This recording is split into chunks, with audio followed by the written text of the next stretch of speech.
Check. We're back in business. Now we're in business. Okay. That took a second, but fear not. We are in business. I've got some crazy dirt on the glasses. Not to be confused with dirt on the shoulder. All right. Let's run it. What do we got? Hopefully everything sounds good now. I'm just waiting on confirmation that the sound is clear and clean. There we go.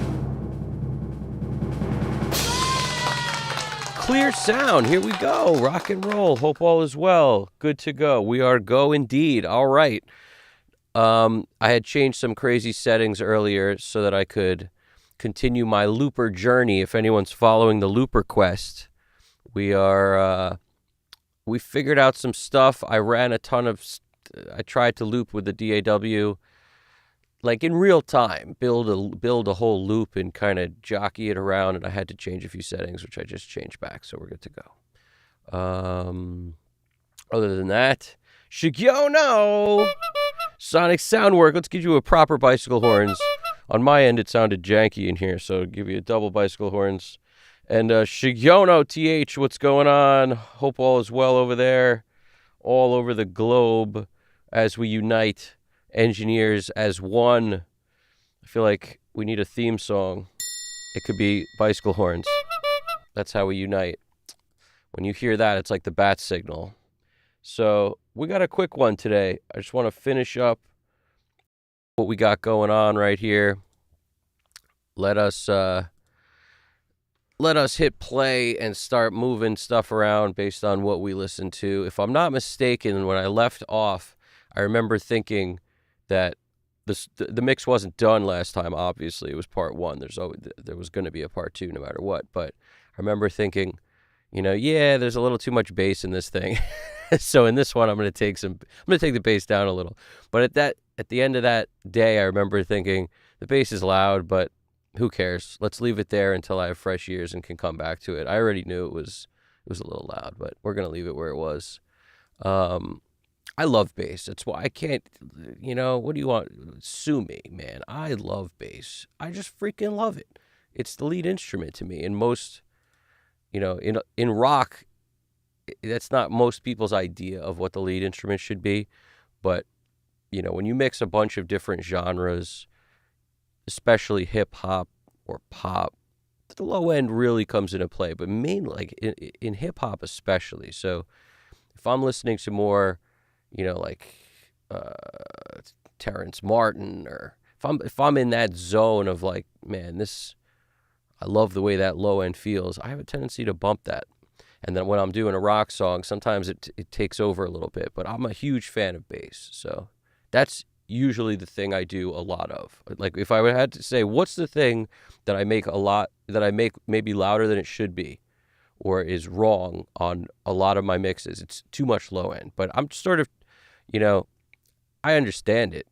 Well, I understand why. It's because I love that feeling of a nice warm blanket. And that's why I'm usually the one to speak on the fact that like too much low end. Like I know the problems with it. So it's always a battle, but when my ears are fried, I put too much low end in everything. It's just how it is. It's like the more the ear fatigue sets in for me and brain fatigue, low end just starts to shoot through the roof because I love it and I just want. It's like hit the happy juice button. That to me is what that is. You ever hear an engineer cranking the suck button? Well, cranking the happy juice button is when I turn the bass up. So that's how it goes for me. Let's rock and roll. Dark figure moving behind me. We all know that could be anything. I'm going to hit play and start rocking. It could be the Reaper. I shouldn't fear him, is what I've been told. Don't fear the Reaper, but, in DAW form or the song. So let's hit play. Let's start with our hand on the bass because we're going to need to lower it.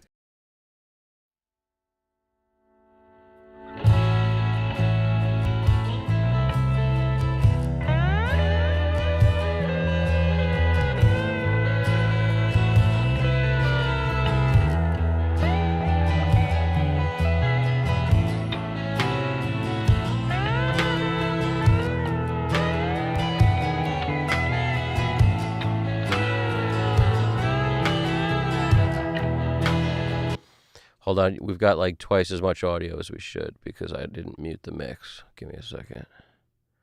Here we go. This was the mix from last time. I'm also going to send it out my little Bluetooth speaker. And the first thing I grabbed was one of the EQs on the bass bus, which is where all the bass is being sent. There's no parallel here. It's just all being sent here. And this is an EQ that, if you're not familiar with the SansAmp, it adds a lot of sub-octave. The more you crank this low, the more sub-octave juices you. All right, here we go.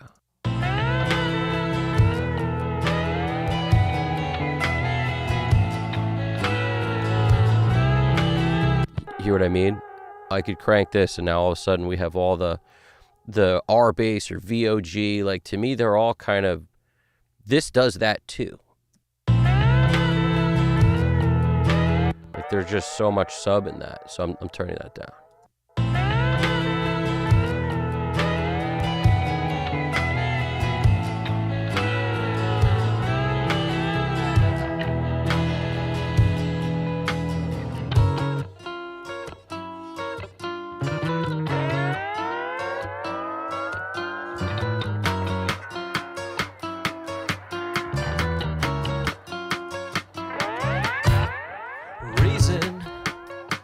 We'll turn a grape into a raisin. Let's turn the season into treason. We turn the world you walk around. I can't talk. Man, can't you see I'm in a hurry? I've gotta meet up with Missouri. And I don't think I've ever seen a face like hers before. Never seen a face like hers before. And now, what it is that turns you on? What it is that does you wrong when you're gone?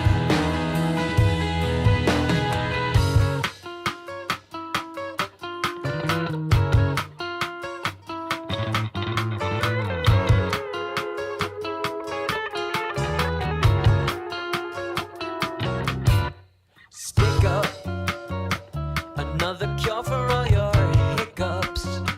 Another trailer on the pickup. Another long ride home. It's my way, and yes, it's my way on the highway. And yes, the highway say goodbye to me. I don't think I've ever power trailed like this before. Never power trailed like this before. Now, what it is that turns you on?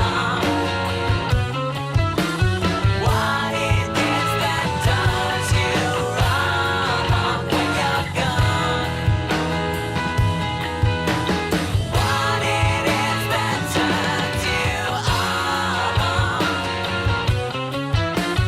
What it is that does you wrong when you're gone?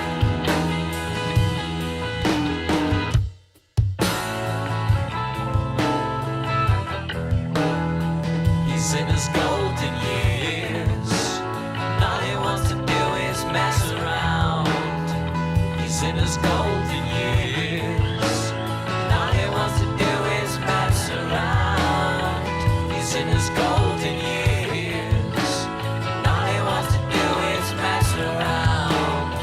He's in his golden years. And all he wants to do is mess around. He's in his golden years. And all he wants to do is mess around. He's in his golden years.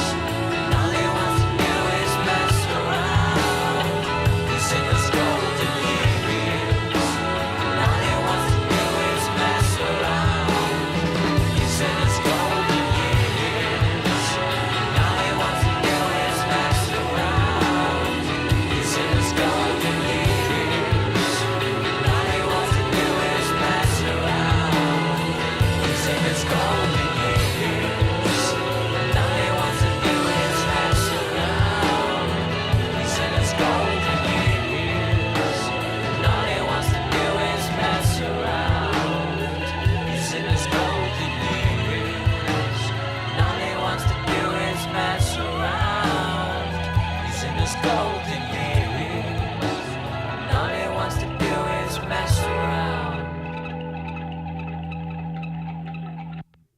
Word.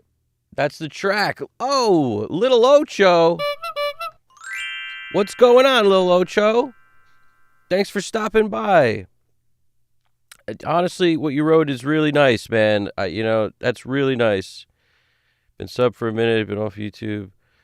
Dude, I'm happy that things are going well for you, and I'm happy to hear you say those, that music is part of the reason that maybe things might be going well, or, dude, music's so special, or I don't mean, there's a lot of things in life special, but finding a love for something like music can honestly carry people through some rough stuff.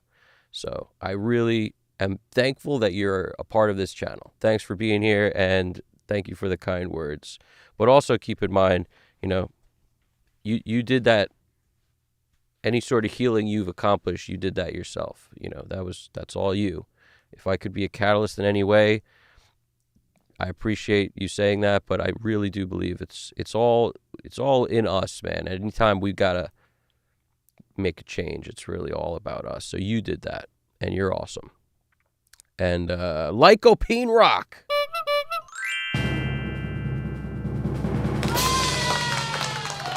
What's going on, Little Ocho and Lycopene Rock? And also Unknown.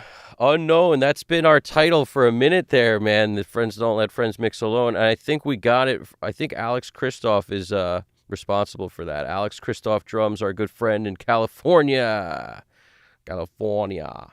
He helped us come up with that because it's one of the best lines I've ever heard. It just kind of stuck with me, and it's soon to be available on a t-shirt. That's what's up. We need stickers and t-shirts. We need a free merch guy. We need a guy who makes free merch and something. We need maybe a cat who makes free merch. I don't know. We need something. That's for sure. But good to see you guys. Hope everyone's having a good holiday. We are tweaking and twacking and twisting knobs here. The bass is our first concern because it was blowing me up as soon as I hit play. And what else we got? What else we got here? Hope all is well, Lycopene Rock. I won't ever stop making videos, Lil Ocho. Don't ever stop making videos. I won't ever do it. I can't ever stop. I really appreciate that. Very, very kind words, man. You telling me I give valuable game. I really, really appreciate that. Thank you. And then we got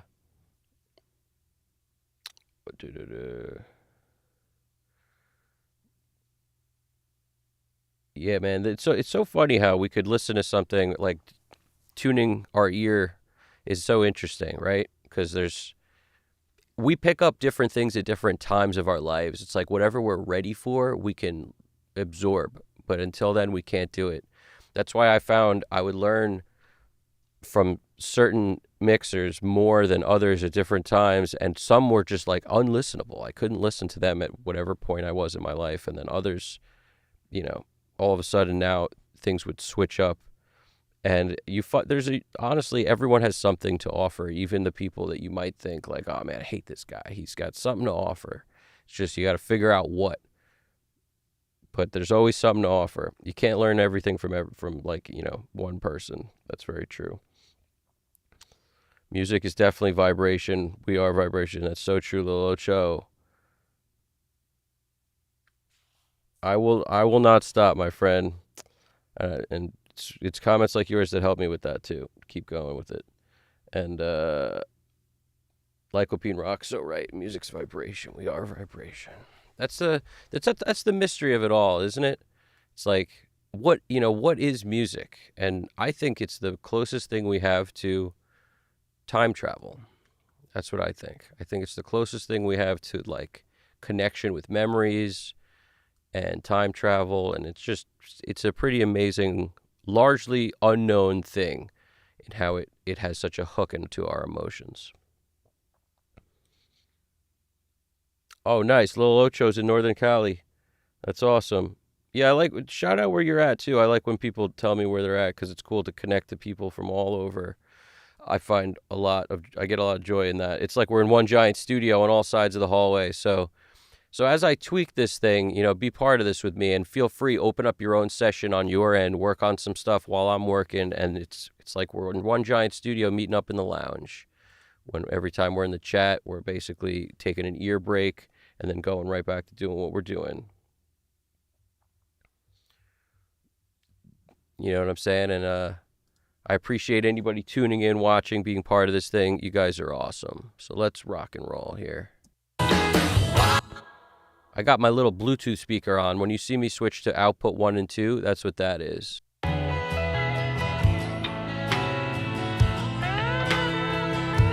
This is my mix bus EQ, and what I noticed is I was boosting about 3 dB at 100 hertz, and that could have been contributing to my low-end blast also. So we're just kind of attacking it two ways. One at the mix bus level, and then one on the bass track itself, the bus of 3 different basses.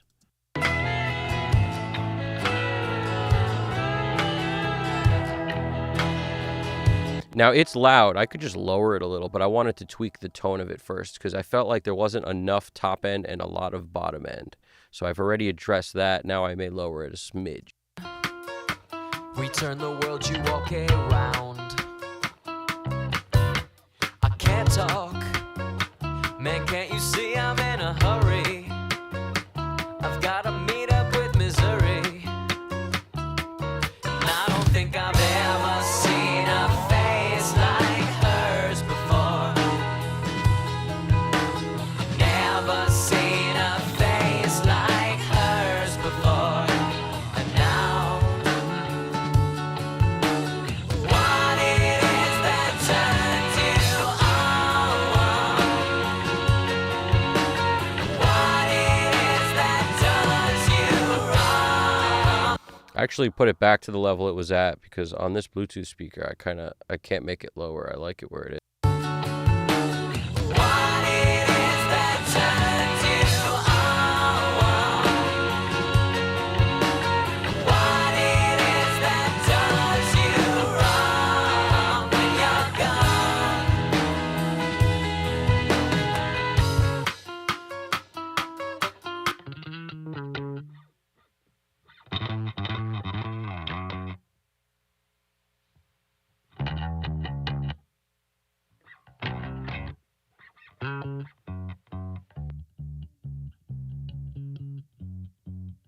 Another trip.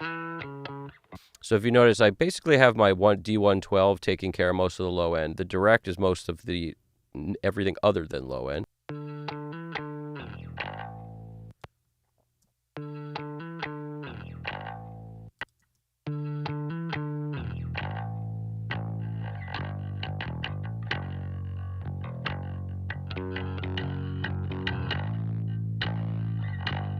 Now this one is definitely giving me some woof, and I'm going to take down the woof a little bit. Let's de-woof it.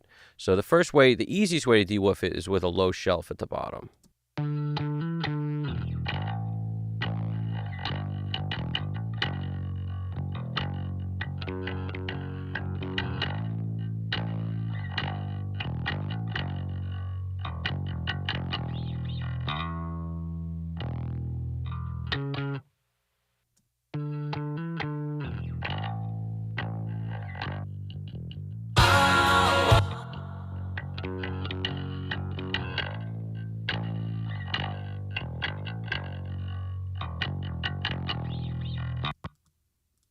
Checking the phase between the mics, okay.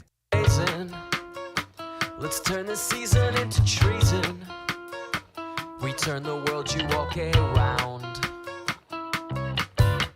I can't talk. Man, can't you see I'm in a hurry?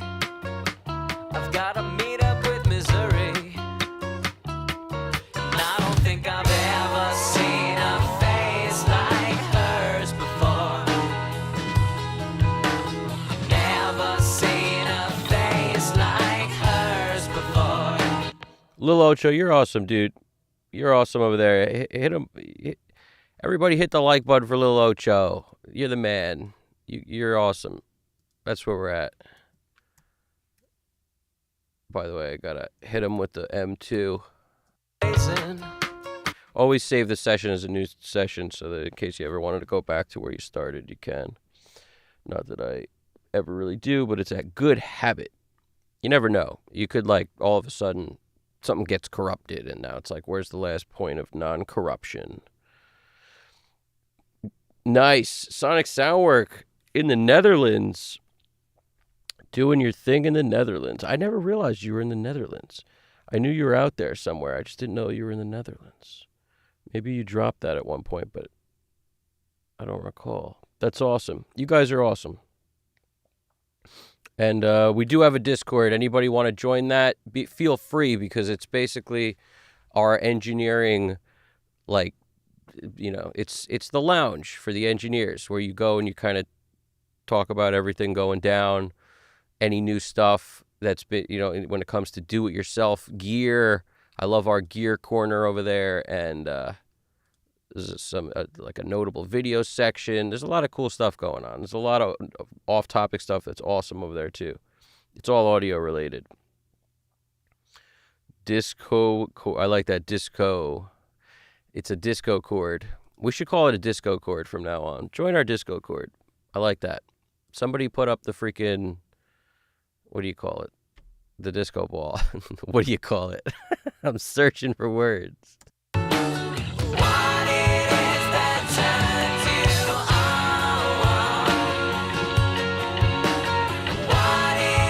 See, actually, I got to put this back. I took out a ton.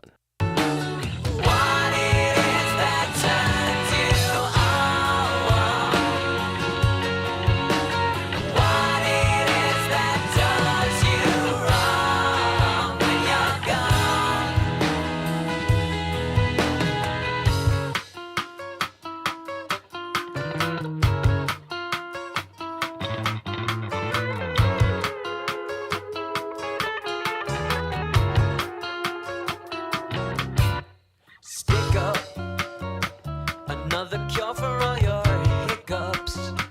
Another trailer on the pickup. Another long ride home. It's my way, and yes, it's my way or the highway. And yes, the highway say goodbye to me. I don't think I've ever power trailed like this before. Power trails like this before. Now, what it is that turns you on? What it is that does you wrong when you're gone? What it is that turns you on? What it is that does you wrong when you're gone?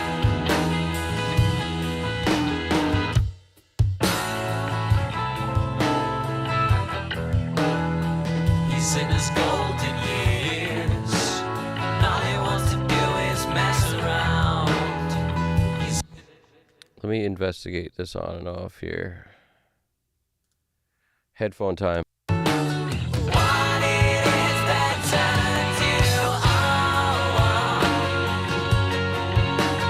What it is that does you wrong when you're gone?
golden years.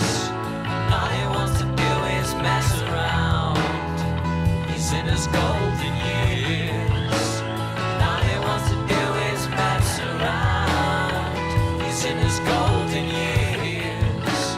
And all he wants to do is mess around. He's in his golden years. And all he wants to do is mess around. He's in his golden years.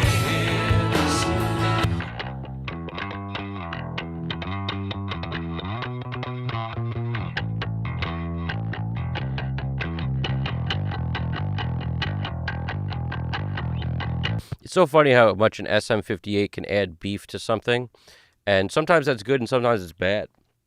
But in this case, it really does add a lot of weight to the bass. You wouldn't expect like the 58 to be the difference maker on the thickness of a bass.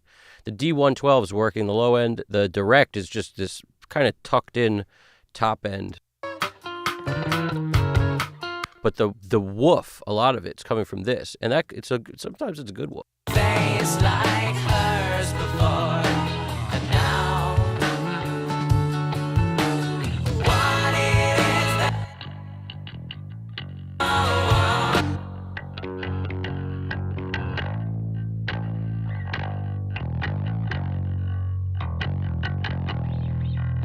If you have headphones on, you can really hear what I mean, because if you're just listening on a phone or something, you're definitely going to probably not pick up what's the difference maker in this 58, but it's really gives us this like constant thick.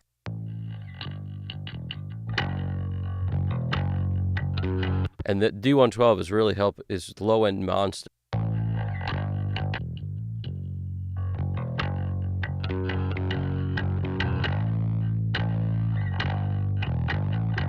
I love that buzz. It's something I've talked about before, but that little growly buzz is something I noticed on all records I love, especially Stone Temple Pilots style bass sounds. They've got this growly buzz in almost all of them, and I freaking love it.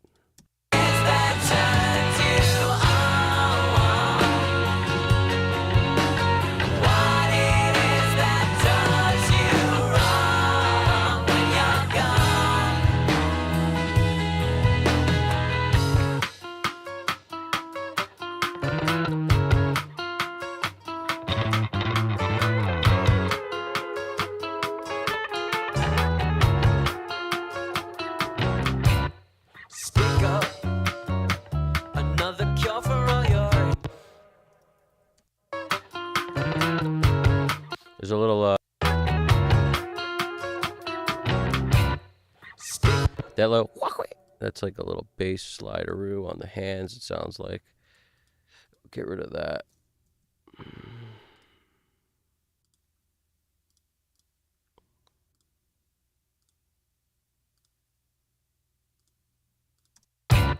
Stick up another cure for all your hiccups. Another trailer on the pickup. Another long ride home. It's my way, and yes, it's my way on the highway. And yes, the highway say goodbye to me. I don't think I've ever power trailed like this before. Never power trailed like this before. Now, what it is that turns you on. That's what I thought, man. It's such an unused bass mic, Lycopene Rock. Like, a 58 is really, I mean, it's basically a 57. There's really no difference. I think when people kind of sweat the differences between them, they don't realize that they're basically the same mic. So a 58 or a 57 is the go-to workhorse for like when you're missing something. Put that in the right position and you will have the difference of what you're missing. More often than not, it's like the best hammer in the game. And it really is versatile. We turn the world, you walk around. I can't talk. Man, can't you see I'm in a hurry? I've got to meet up with Missouri.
It's my way, and yes, it's my way or the highway.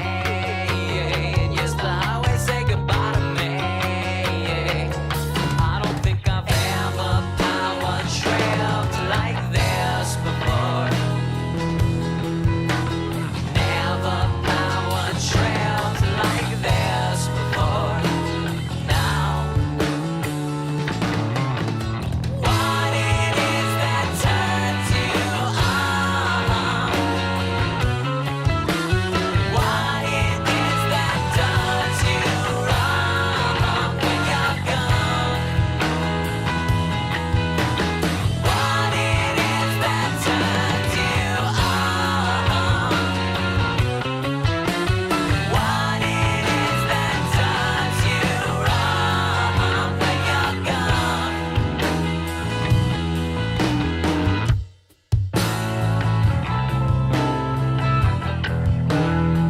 He's in his golden years. All he wants to do is mess around. He's in his golden years. All he wants to do is mess around. He's in his golden years. All he wants to do is mess around.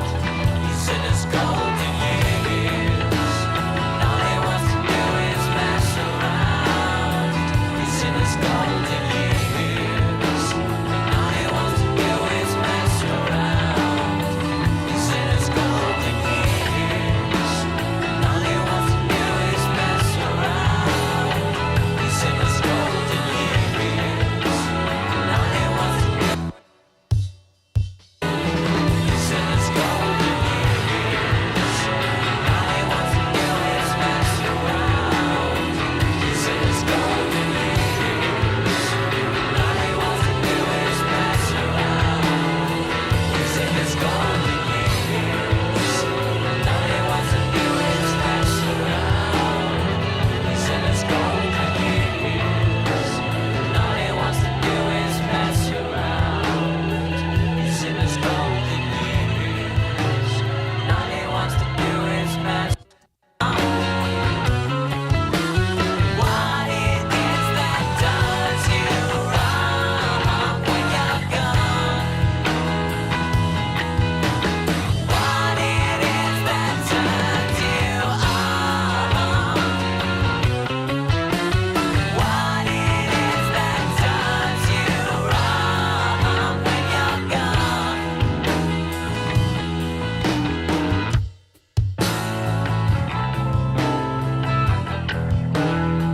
He's in his golden years. All he wants to do is mess around. He's in his golden years. All he wants to do is mess around. He's in his golden years. All he wants to do is mess around. He's in his golden years. All he wants to do is mess around. He's in his golden years. All he wants to do is mess around. He's in his golden years. All he wants to do is mess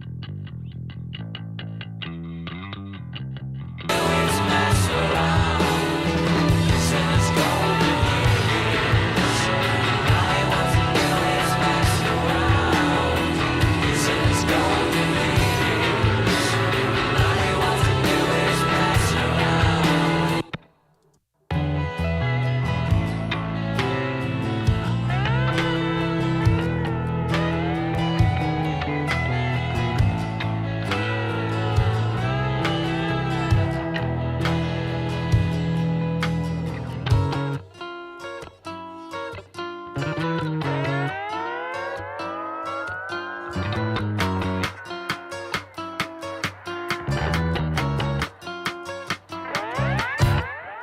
Reason will turn a grape into a raisin.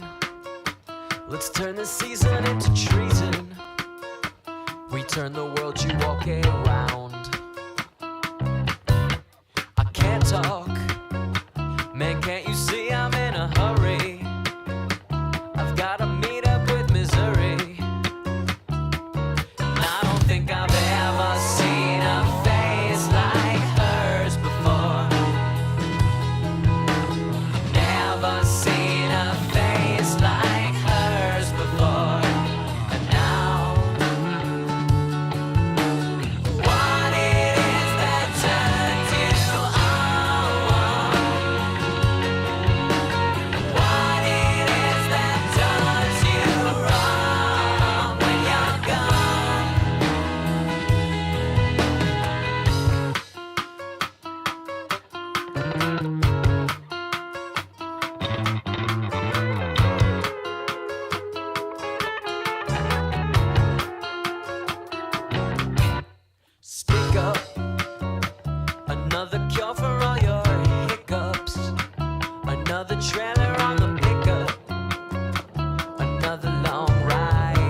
golden years. And all he wants to do is mess around. He's in his golden years.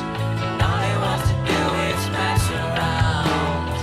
He's in his golden years. And all he wants to do is mess around. His golden years. And all he wants to do is mess around. He's in his golden years. And all he wants to do is mess around. Golden years. And all he wants to do is mess around. In his golden years. And all he wants to do is mess around. He's in his golden years. And all he wants to do is mess around. He's in his golden years. And all he wants to do is mess around. He's in his golden years. And all he wants to do is mess around. He's in his golden years. And all he wants to do is mess around. He's in his golden years.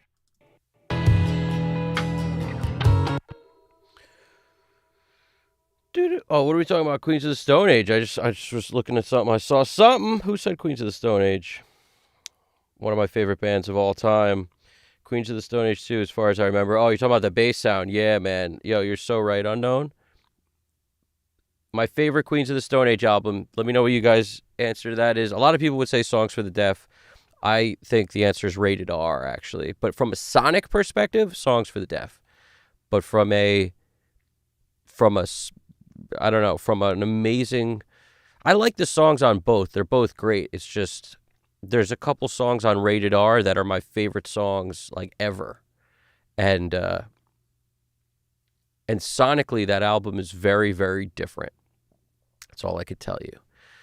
The Autopilot is one of the songs. It's absolutely one of my favorite songs ever. Freaking Autopilot. And listen to how loud the lead guitar is in that. Like, the riff that kind of plays with the singing is so loud. Also great. But the drums feel so real in that song. And, you know, that whole album kind of has a vibe. What's the other song that I love is Twisting, where he goes, twisting you down, no, do, do, do, do, do, do. One of my favorite songs. Best bass lines ever. It's one of the best summer songs. Backs to the ceiling, cooking pictures in the moon. That song. The bass line is so ridiculously cool. You'll know it instantly because it starts with the coolest bass line ever. I think it's track 8 on the album. If I'm not mistaken, it's track 8 because I'm from the CD days. So you would just, rock track 8. What an amazing song. That's those two songs, Autopilot and that, are pretty much my favorite songs ever. And then Feel Good Song of the Summer starts the album, which is a lot of people's favorite song because the energy is kind of unmatched. And they used to open up their shows with that because it's an energy unmatched type of song. It's ridiculous. Like, that whole album's great. Just like Songs for the Deaf, that whole album is great. But, man, do I like that. I like Hanging Trees a lot, too, but which is on Songs for the Deaf, I think. They have a lot of amazing songs.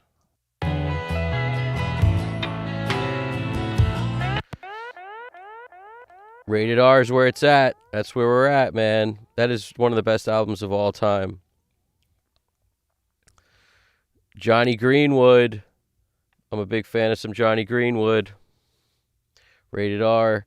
They were just all around ready for what they pulled off. Amazing band, for real, for real. They were, yeah. They were 100% ready. They were almost like, I remember thinking that, like, they were overqualified. That's how it felt. Like, going to see them play felt like these guys are overqualified. It's just what it felt like. It felt really cool. I saw them years ago when I was a young chap. I was a little lad. And I saw them, who was playing with them? I remember it was around the same time where Lenny Kravitz and No Doubt were playing together, which was a cool show, and the Black Eyed Peas. I'd mentioned that. But when I saw Queens of the Stone Age, who was playing with them? I can't remember. It was a heavy show. It was a good show. Who was playing with them? It might have been like the band Lit. You remember Lit? I don't think it was, but it could have been. I have to like go back to the books on this. It was Jones Beach. That was where we saw them, and it was Queens of the Stone Age, and so, I think Queens of the Stone Age opened, now that I think about it, for another band. Man, is this, maybe it was like Queens of the Stone Age and like Limp Bizkit or something. Like it was something freaking, I don't know. I gotta go back to the books on that. I gotta ask a friend. I gotta call a friend. We gotta, use the what was that? In Who Wants to Be a Millionaire? What would they do? They'd phone a friend. That's what we need to do. Phone a friend. System of a Down. That could have been it, dude. That could have been it. It might have been. They might have opened for System. That actually sounds pretty likely. That sounds pretty likely. That sounds fairly likely. Nah. You know what would make sense, too, is if they opened for the Foo Fighters. That would make sense. That could have been. But I don't think so. But it could have been. But I'm not sure. I can't remember. But, like, that would make sense because they're, like, friends with Dave Grohl, obviously. So, like, why wouldn't they be on that tour? They probably would. You know what I mean? But I'm not sure. Reason will turn a grape into a raisin. I don't know if it was the Foo Fighters. Was it Incubus? There was an Incubus show I saw at like around the same era. Did they open for Incubus? No, can't be. Maybe. I have no idea. I can't remember. But like we're in the section. We're close. It's like we're in the right aisle of the freaking Blockbuster Video. It's in this aisle. We just not quite sure if the box cover is going to be behind the cover. If there's going to be a freaking thing behind it with a DVD in it. We're not quite sure if there's a VCR tape behind the original tape, the cover, but we see a lot of them on the shelves. We're in the right aisle. GDP met the Foo Fighters a long time ago in Osaka when they had a concert, and they asked me where they could buy California. Dude, that's insane. What? Really? Man.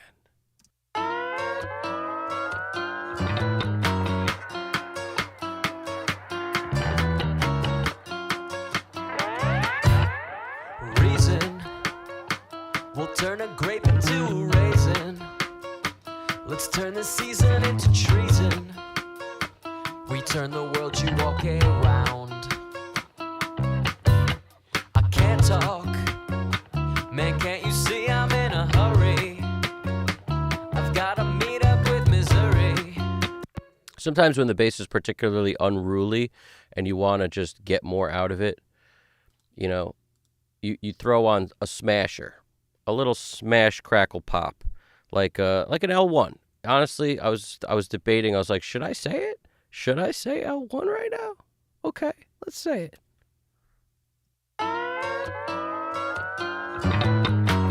This is the OG version. I have the old Anniversary Jam rocking. I think you could change the GUI. There's like a way to change it. Modern. Yeah, that one. Nah, I hate that. Legacy.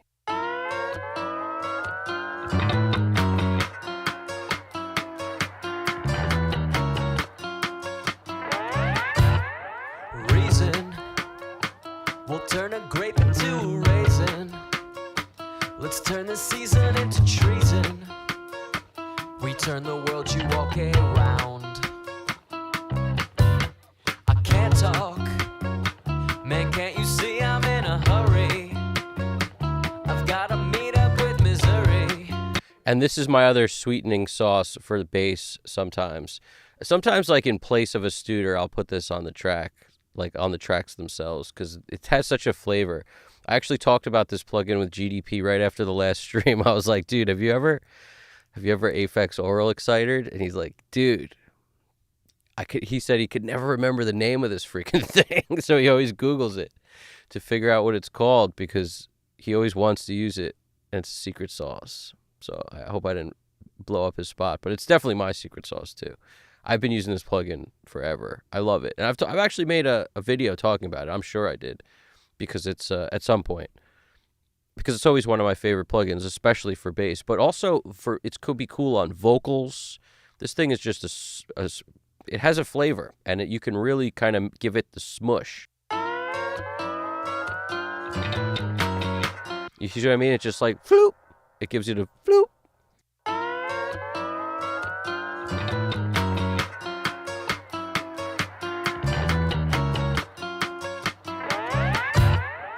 Reason will turn a grape into a raisin. Let's turn the season into treason. We turn the world you walk around. I can't talk, man, can't you see I'm in a hurry? I've gotta meet up with misery. And I don't think I've ever seen a face like hers before. Never seen a face like hers before. And now This is another one where I usually bury the needle. Just bury that freaking thing, dude.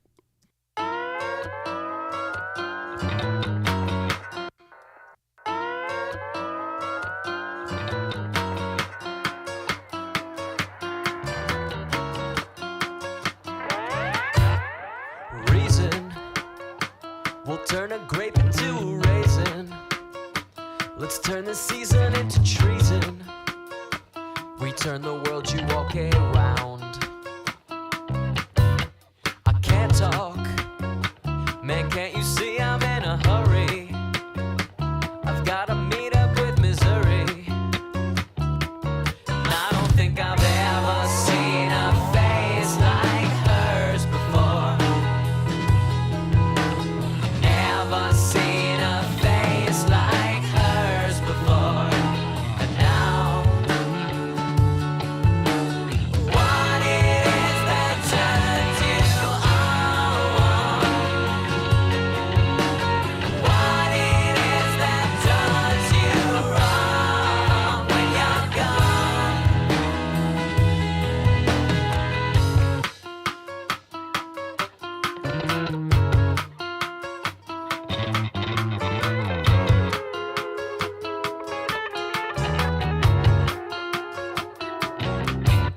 Speak up, another cure for all your hiccups. Another trailer on the pickup. Another long ride home. It's my way, and yes, it's my way or the highway. And yes, the highway say goodbye to me. I don't think I've ever power trailed like this before. Never power trailed like this before.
He's in his golden years.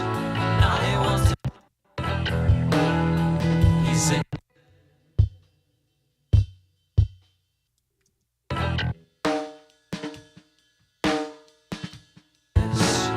Now he wants to do is mess around.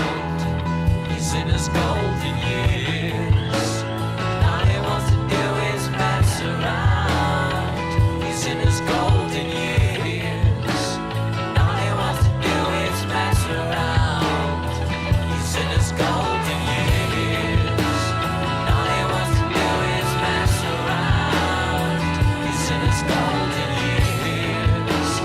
Now he wants to do is mess around. He's in his golden years. Now he wants to do is mess around. He's in his golden years. Now he wants to do is mess around. Braxel! Happy holidays, my dude. Happy Easter over there. Ham it up, man. That's what's up. Hamburgers, onions, and Gold Clip. You know how it goes with Gold Clip. Dude, that's awesome. Good to see you, Brax.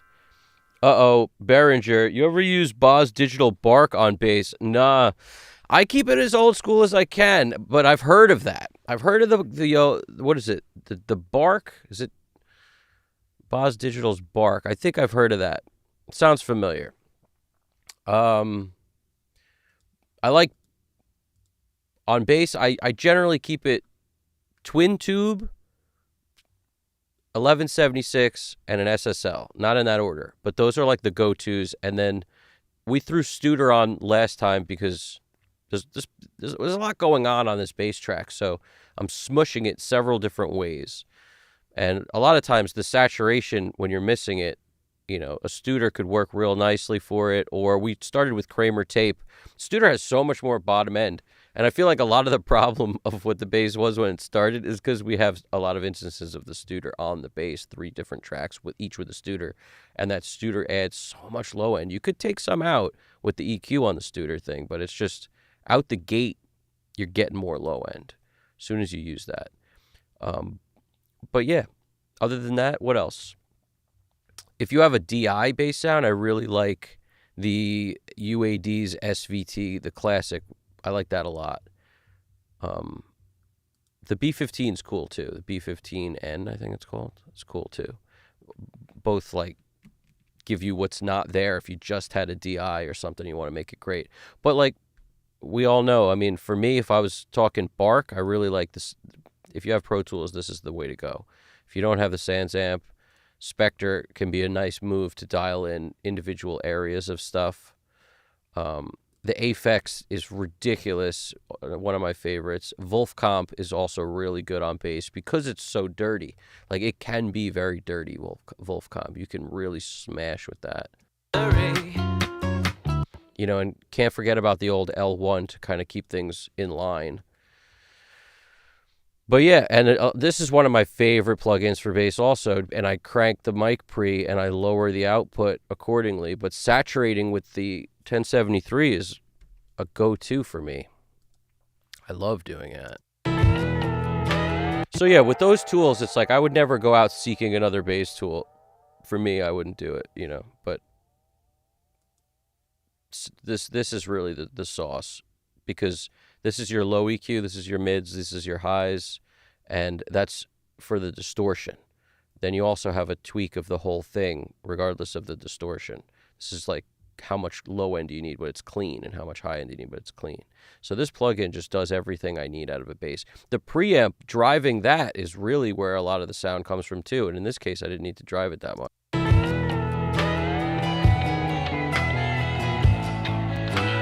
It's already giving me that nice growl. I don't want to push it more.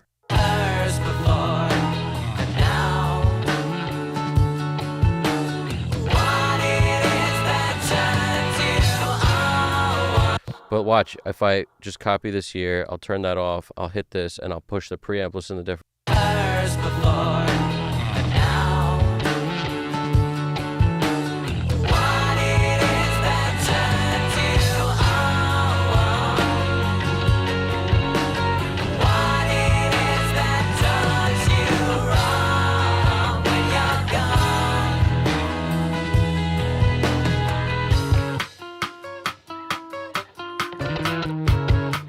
too distorted for me in those parts, but in the dense parts, it works real nice. I've ever seen a face like hers before. Never seen a face like hers before. And now, what it is that turns you on? What it is that does you wrong when you're I actually like it so much. I'm gonna just a little more preamp. I'm gonna just bypass the thing. We're gonna set up an on-off game here real quick. We're gonna put both of these in our jam, and this is the first one. We're going to leave it off until the chorus.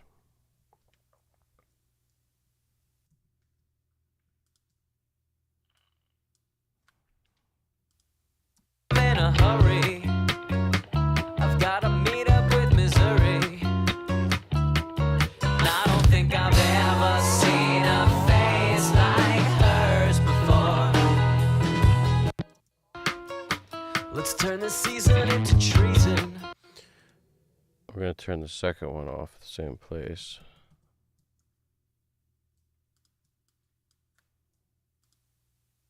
Season into treason.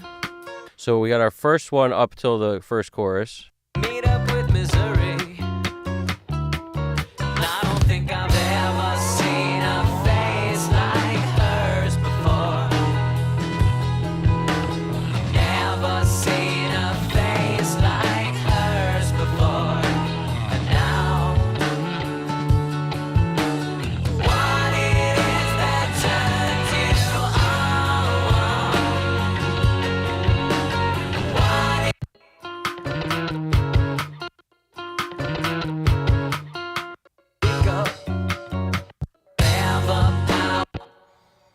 So I'm just finding my markers here. So it's 5 to 7 gives me this part, and then I can take this same thing. So we have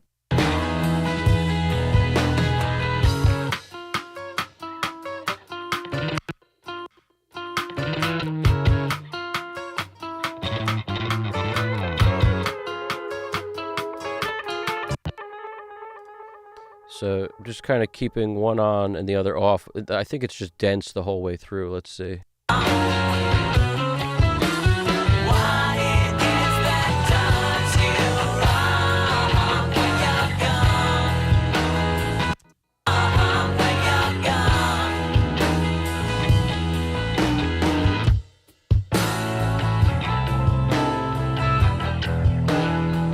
You say Maybe right here we'll switch back. Where are we going to change it? do is mess around. He's in his golden years. All he wants to do is mess around. He's in his golden years. All he wants to do is mess around. He's in his golden years. Just put a mark at the top to grab it. So it's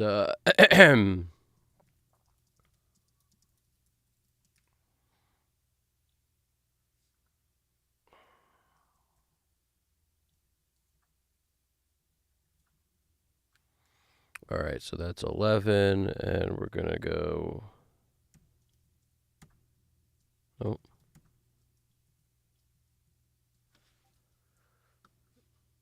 Let's just...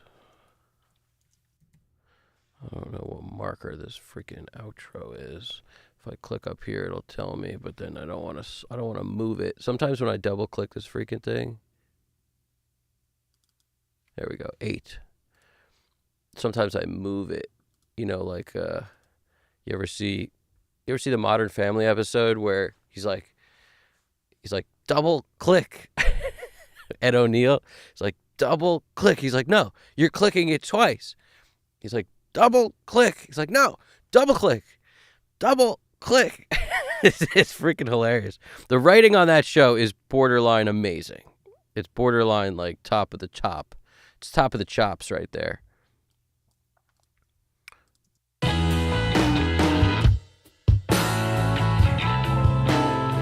Let's see if we want even to do this or not. We'll find out in a second.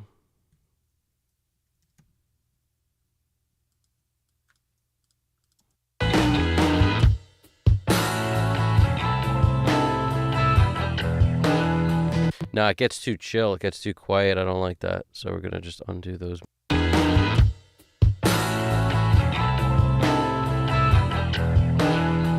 He's in his golden years. Now he wants to.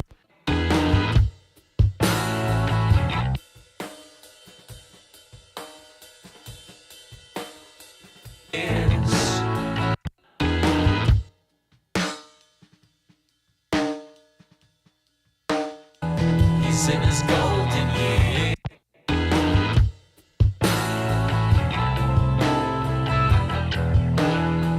He's in his golden years.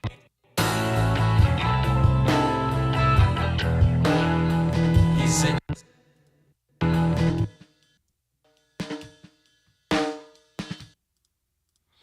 I just don't like what the gate is doing to this one spot. So I'm going to make the gate read it different by giving more juice to it. Let's see if that's enough. He's in his golden years. He's in his golden. It's a little better. He's in his golden years. He's in his golden. He's in his golden years. He's in his golden years. He's in his. Yeah, it's okay. He's in his golden years. It's just how it sounds. He's in his golden. He's in his golden. Yeah, I could make it inaudible, or I could leave it where it is. If I make it inaudible, it won't annoy me. He's in his golden years. So there's something about the way these ghost notes are popping through the gate that's annoying me. He's in his golden. It's really just on the first one. So what we're going to do is we're going to create a little bit of a different fade into this ghost note here, and then I'll be satisfied. Let's see. He's in his. Nope, not satisfied.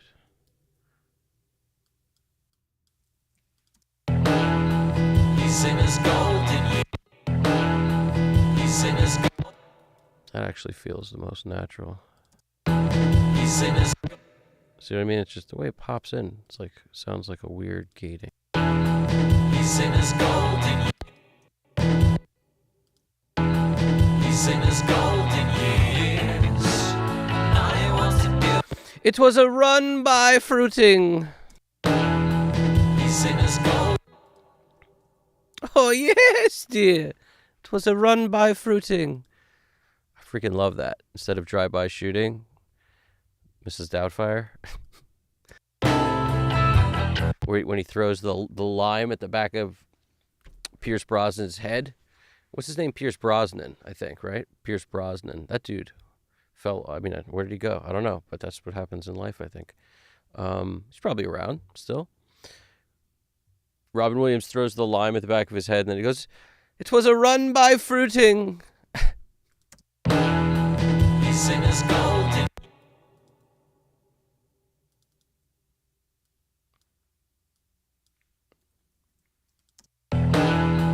He's in his golden. This is one of those things that I know only bothers me. It's just only, He's in his golden. but it's still annoying. I can't make it not bother me. The only way to make something not bother you is focus on something else. It's the only way.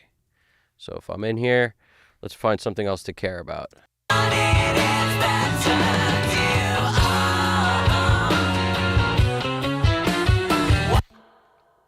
What did I miss? Did I miss any good stuff? Let's see. If you can get your hands, Sonic Soundworks says, if you can get your hands on Hoff Audio's Spectral Exciter, you'll never want to use the Aphex Exciter anymore. It's so much better, but a rare piece. Is that a plug-in? Hoff Audio Spectral Exciter? Probably not, because you say hands-on. I don't buy hardware anymore, dude. I'm totally off the hardware kick. It's like a habit. It's like a drug habit. You got to break it. But I'm sure it's great.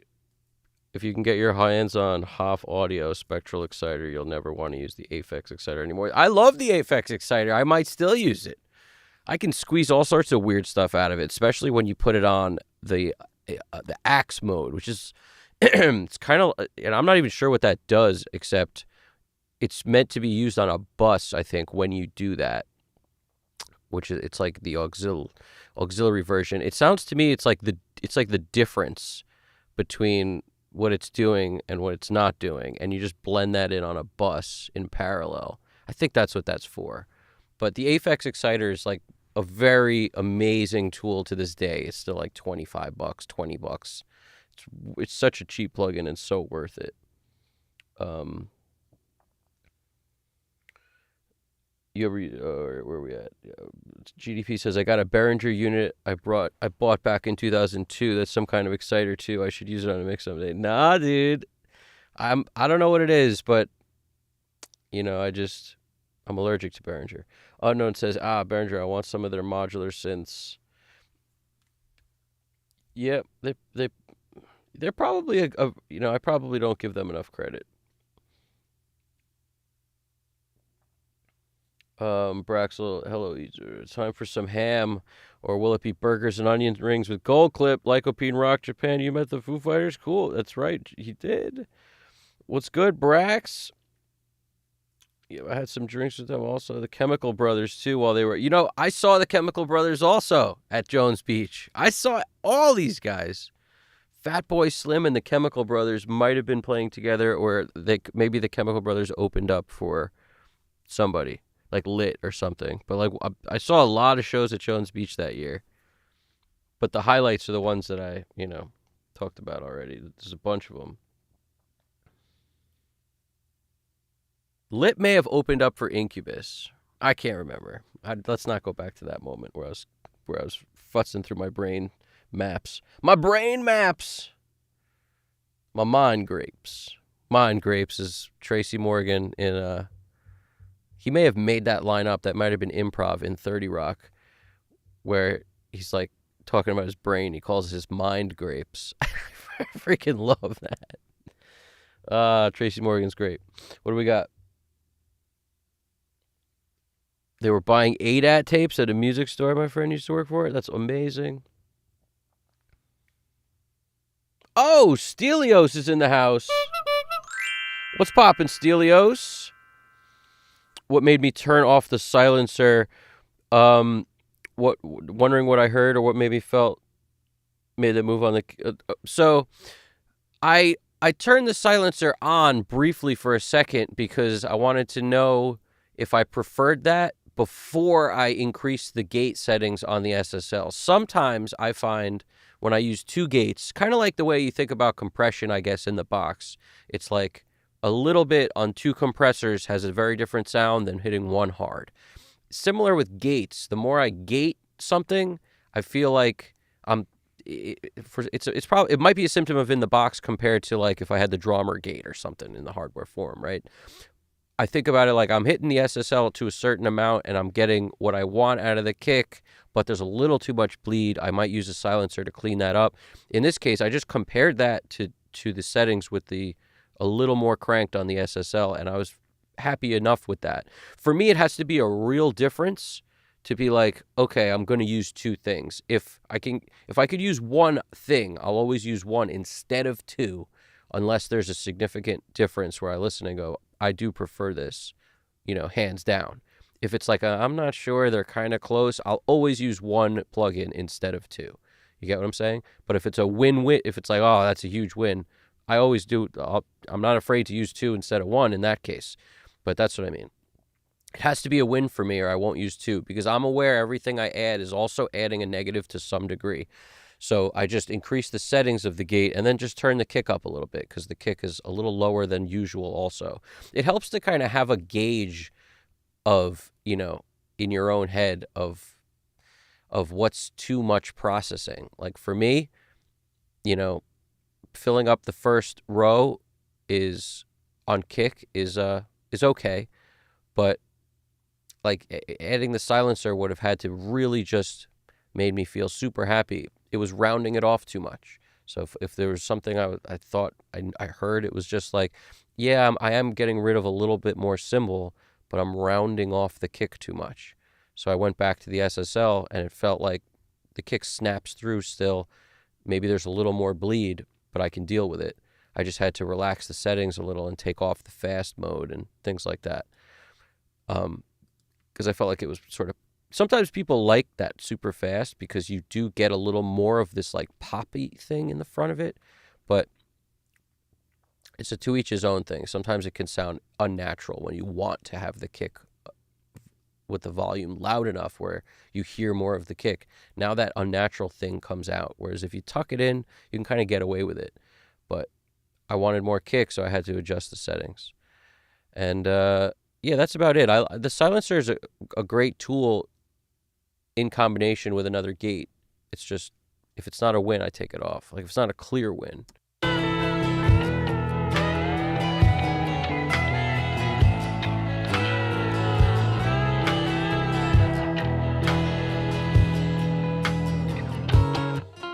See, like that kick is nice and round, and there's no way around it because this mic was not inside the kick. There's not going to be a clicky sound. It has to be round. It was far enough away from the kick drum, and the kick drum probably at this point in our days had no hole through it. We weren't inside it near the beater. Usually I'll use two kick mics, one for this round kind of a sound and one inside the kick. We didn't have that, so it's going to be round. The way around that, no pun intended, would be to add a sample of a nice click, and then we'd hear that kick clearly defined all the time. I do my best to stay away from samples unless it's a last resort where I'm like, man, I just need some clickiness to this kick. But when you listen to a lot of mixes that have that, they're totally using samples. So it's not like they know some magic. It's like they're more comfortable using samples, to give them what they're missing. And in this case, it couldn't hurt, honestly. It couldn't really hurt. It's just the natural sound of that round drum is a very different sound than a clicky kick drum. It definitely puts like an era on it because there were no clicky kick drums in the freaking 60s. Like there was no clicky kick drums old school. Some of the 70s stuff is nice and dry and punchy, and they started getting the mics closer around the disco era, I want to say. They started getting more of a thuddy, clicky sound to the kick. Like it started to develop in the 70s, but it's very era dependent. When you listen to Hendrix stuff, listen to how round that kick is. Like it's the opposite of a clicky kick.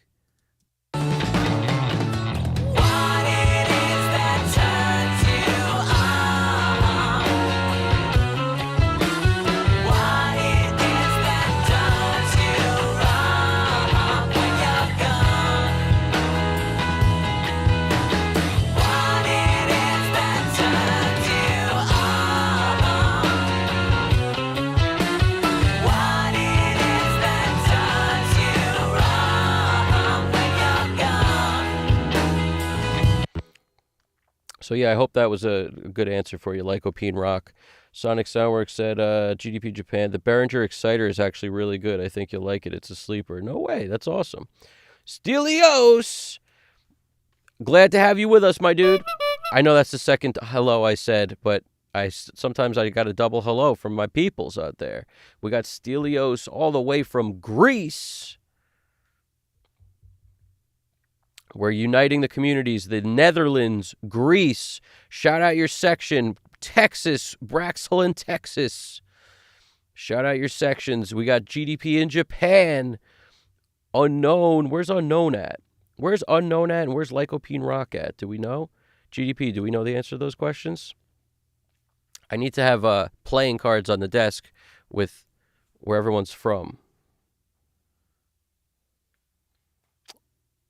We need to have a Guess Who board. Remember Guess Who? When you guess who, do you have a clue? Freaking can't get rid of something. Remember theme songs? Does anybody remember jingles? Does anybody recall? Leave off the last S for savings. Does anybody recall any of this stuff?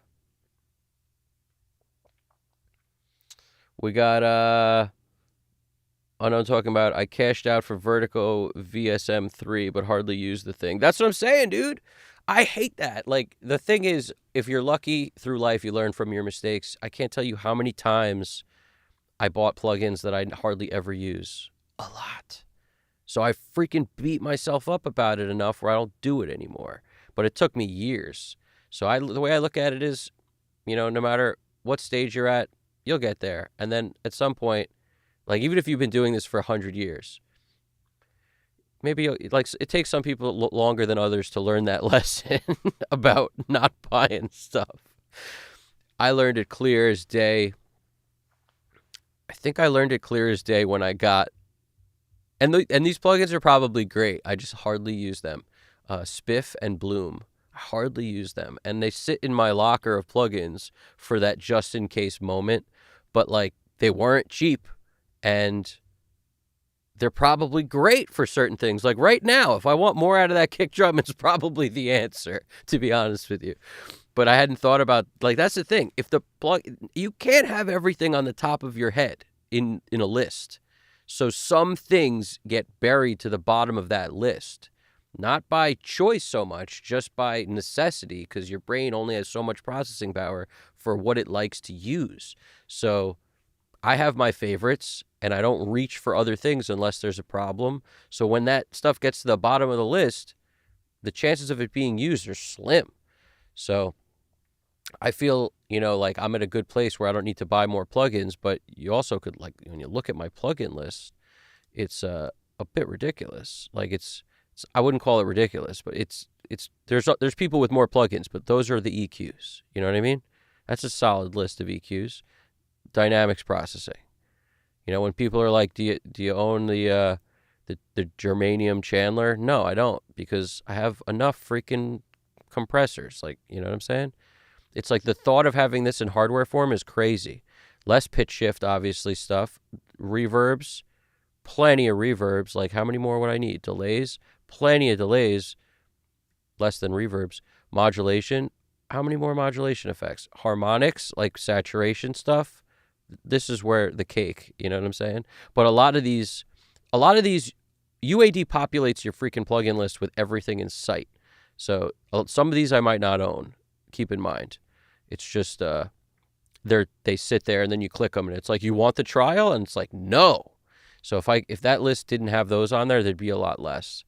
But it's not the most giant list of all time.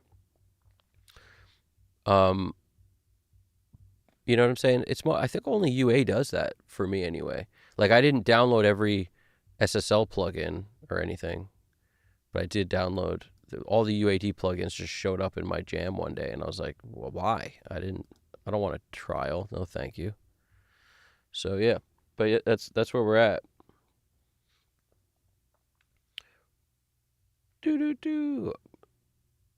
Braxel says he apologizes. Is this the same one? Nah, dude, it's the last session. I never go more than 2 sessions with the same song ever, because you know that about me. I finish stuff. Where are we at? GDP Japan. I think this should be part 2. Yep, it's part 2 indeed. Sonic Soundworks said, I posted the graphs of my measurements last night with the power conditioner, filters, and transformer isolation test. For anyone who's interested, check out the Discord. Nice. Power conditioner, filters, and transformer isolation test. Nice. What was it? I gotta check that out. It made me extra tired. I have to recheck everything, but I'm sure it's gonna help a lot of people save money. Yeah, there's some good information going on over there. I gotta check that out.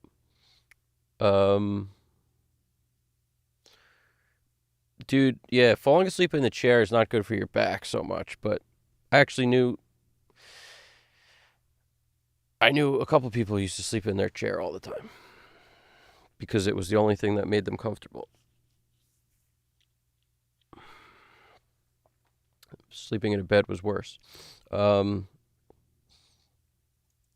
Braxel said, okay, he fell asleep.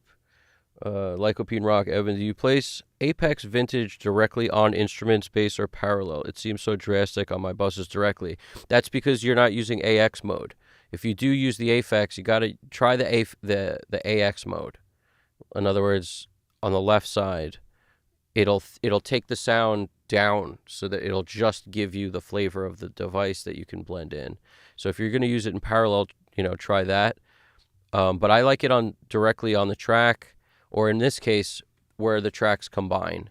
So these three combine here, and that's where I threw it after the Sans amp, but before my limiter.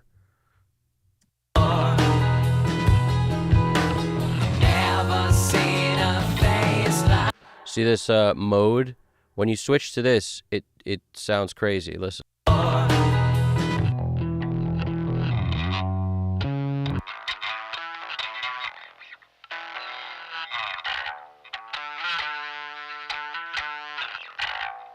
That's only this. So that, in my opinion, is that's the move if you want to like delicately blend it in. Just set it to that and then blend that in with the rest. It might be crazy, but it might give you that missing part of the bass on the top end. And then just, you don't need to EQ your basses like crazy when you have that rocking in parallel. You can kind of get all that notiness out of it. But there's not one way to use this thing. There's a million ways to use this plugin.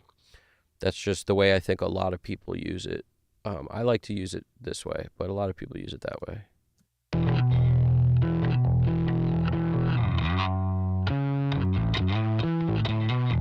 It just really gives it that weird kind of...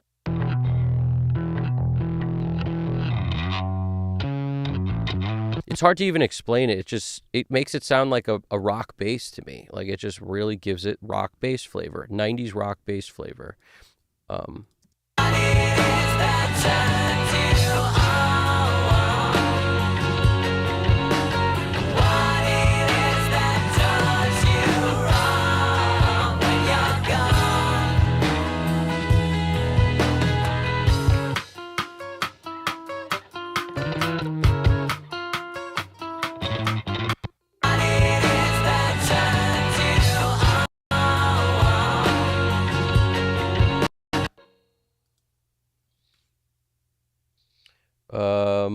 Braxlow live stream with Pete Thorne. That dude's cool. That dude's cool, man. I like Pete Thorne. I got one of his guitars.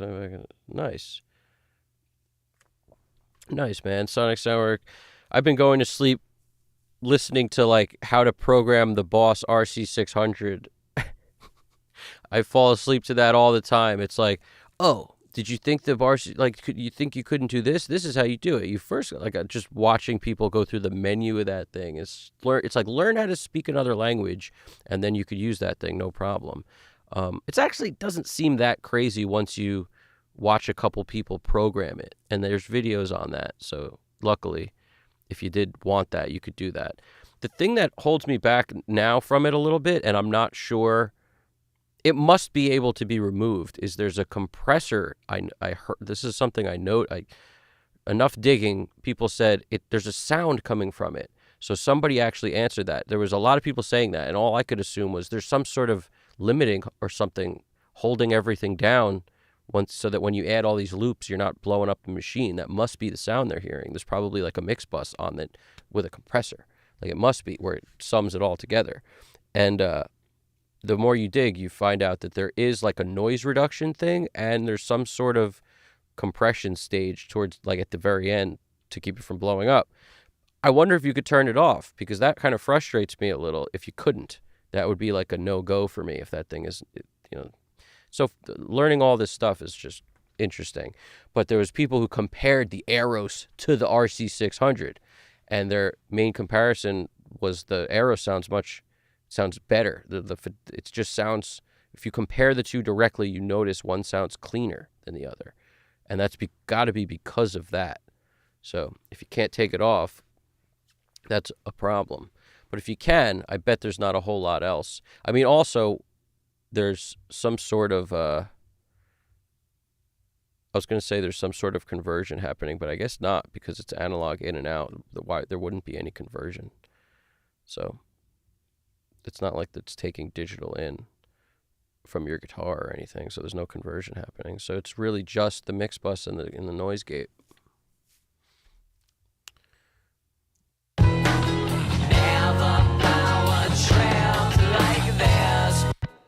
some kind of weird compressor would be like, what? I'm used to that, some sort of thing like that. The Korg D1200 multi-track I used to use back in the day before I used Pro Tools, before I got into any DAW recording. That was, I had a sound, and a good friend of mine asked me, can we unkorg it? And Korg sounded like everything sounded corked in a way, like clogged, like schmogged, like bogged down, like covered. Like, can we unkorg it was such a good question. And I was like, I don't think so. I think this is just the thing. And that is also probably a little bit of a result of the processing inside it also. The built-in sounds, bass sound, whatever. I used to mic the guitar up still, but it didn't help. Like whatever's going on in the processing there, because that is converting, making it digital and then kicking it out to a CD or whatever. And it was like, how do we unkorg this freaking thing? I have no idea. I don't think it could be unkorged.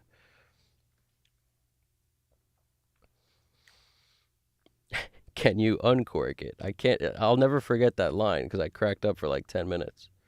I was like, that's a really good point. I don't know. I don't think so. Here we go. Sonic Soundwork said, tip for exciters is use a bit of parallel processing or dial the mix knob to 90%. Be careful with exciters, though. A little bit goes a long way. Yep. True.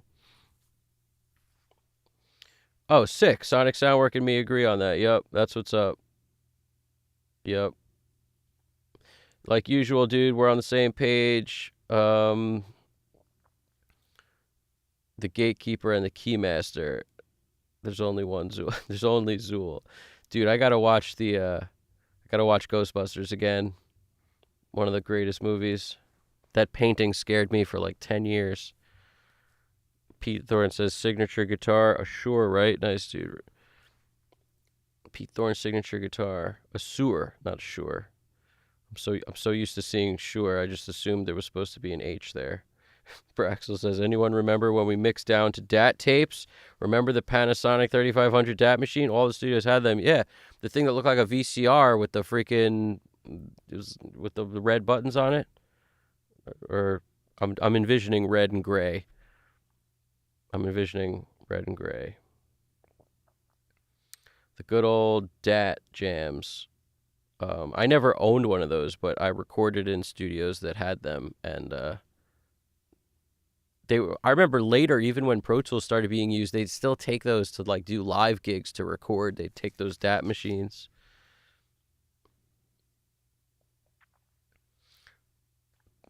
GDP says, I used to love the feeling of the tape being sucked by the deck. Nice. He invited you to do a sound check in Dallas and sign the guitar for me. That's awesome. He invited you to a sound check. That's sick. Nice. Pete Thorne's cool. Lycopene Rock. Thank you for always letting me pick your brain. I learned so much just watching you mix when I can. Great answer. Dude, I appreciate that. Stelio said, thank you, Lycopene Rock. Stelio says, guys, I want to share a technique I experiment with my last mix.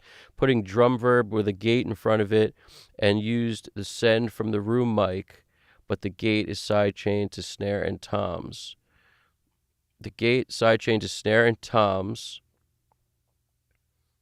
And putting a drum verb with a gate in front of it. On what? On kick? What are we referring to here? Guys, I want to share a technique I experimented with last night. Putting a drum verb with a gate in front of it and use the send from the room mic. Oh, so you're sending from the room mic to trigger the gate. No, the snare and toms are triggering the gate with the side chain. Yeah. Oh, yeah, dude, you're talking about the Brendan O'Brien. That's like, I definitely made a video about that at one point. Blood Sugar Sex Magic is something he did all the time. He talks about it on the Rick Beato interview where he gates the room mic to only open up when the snare hits. Stuff like that. And it basically is tight until like you get that powerful snare and then it'll open up and then close down on you. But yeah, that's a cool technique, dude. That's a cool technique. It helps to have gates that, like, you could do it on the API Vision with the side chain like you need to be able to have a gate where you can kind of control frequencies to be able to do that. But you could put it in the keychain part of it too. But I mean, to have a gate that's frequency dependent is really also extremely helpful. That's why the Drummer was so good, because it was a really good gate in general, but it also could be set to whatever frequency section you wanted, which I loved. UK, like Ohio, feeling 7 up. Feeling 7 Up jingle, dude. 7 Up jingles were where it's at. The McDonald's jingle, like everyone had a jingle, but those still exist. I think they're the only ones that really didn't do away with it. But every company used to have a jingle. There used to be studios that were around solely to write jingles, and they like fed their families off it.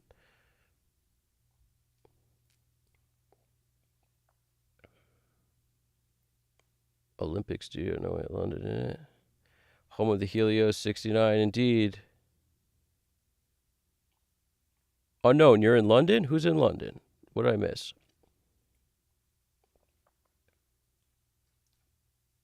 Five for fighting in Dallas and during a live stream. He invited me to come down and do. That's awesome, dude.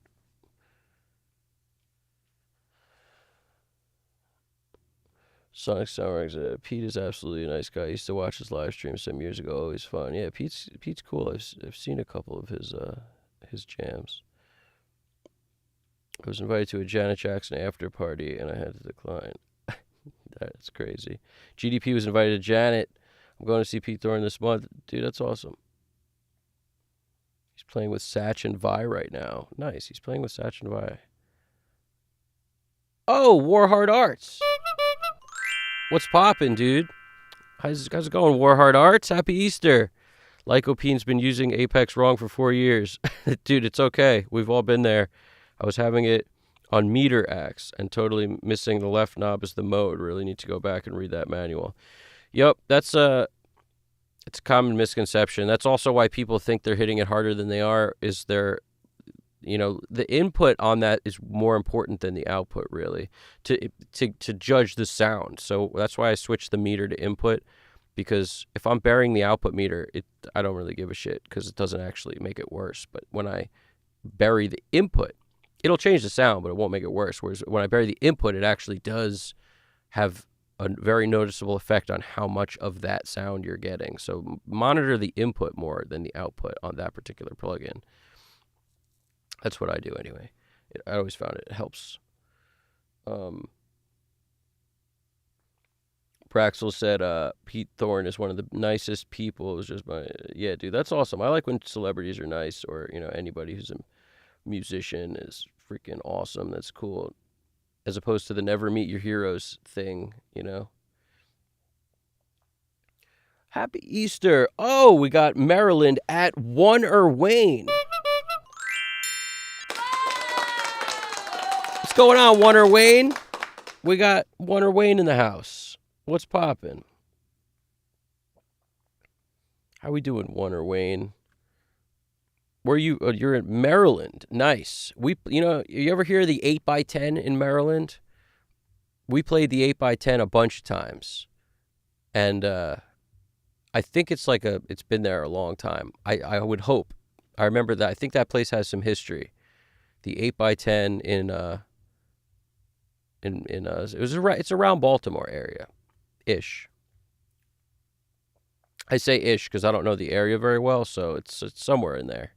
I couldn't tell you like heart of or not, but the 8x10 is, I think it's fairly legendary. Sonic Soundworks says he still uses the Drummer DS201 gates on drums. Sometimes they're great. That's awesome. That's what's up. That's one of those pieces of gear. GDP Japan welcoming Warner Wayne and Stelios. I used a gate with filter cutting. The highs and super low, but there is no send to the verb from snare or toms straight. There's no send to the verb from snare or tom straight. Huh. Yeah, that's it's definitely a vibe. like gating your room mic is definitely a vibe. I don't think I've ever seen a face like hers before. Never seen a face like hers before. And now, what it is that turns you on? What it is that does you wrong when you're gone?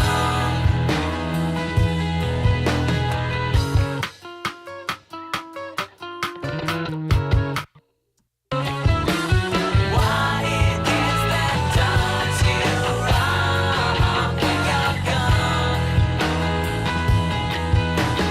What it is that turns you on? Does you wrong when you're gone?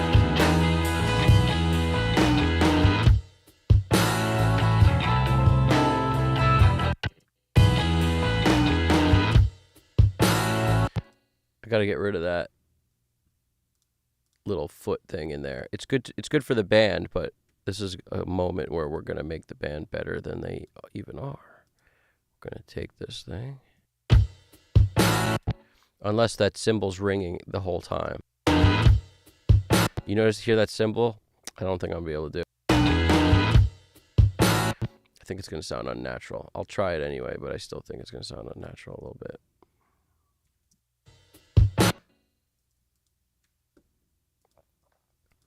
When you have ringing cymbals, it makes it much harder to do this.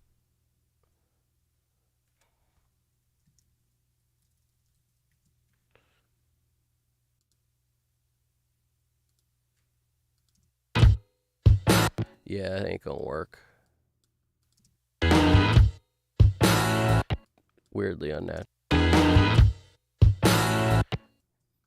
It sounds like we punched when we didn't, so guess what? Back to normal.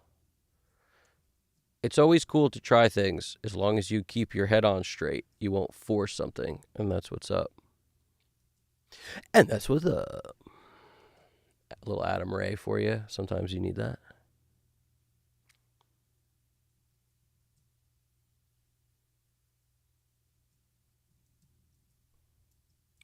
Hitting save because the computer's acting funky. Yes, I have, Warhard Art says I have Audio Logic Quad Gate. Nice. Gated verb is awesome fun. Yep. Gated verb, awesome fun.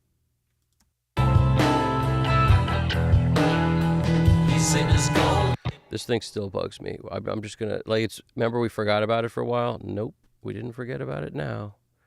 So I know what to do. I know what to do, guys.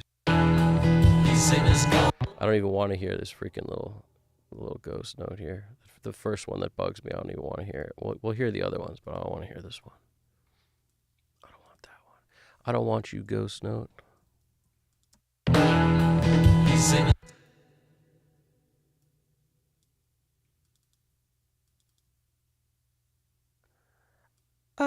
I don't want no ghost note, no, and a ghost, no note from me. Leave me on the passenger, ghost, and a...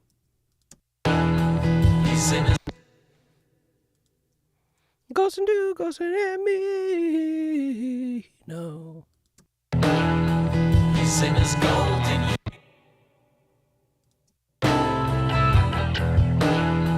He's in his gold. He's in his gold.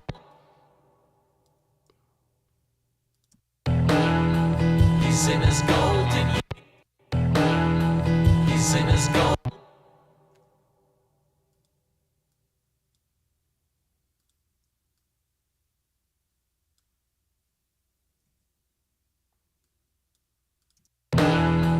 He's in his golden years. All he wants to do is mess around. It's like the only weird spot. I'm happier now. Perfect. It just kept distracting me in that crazy moment.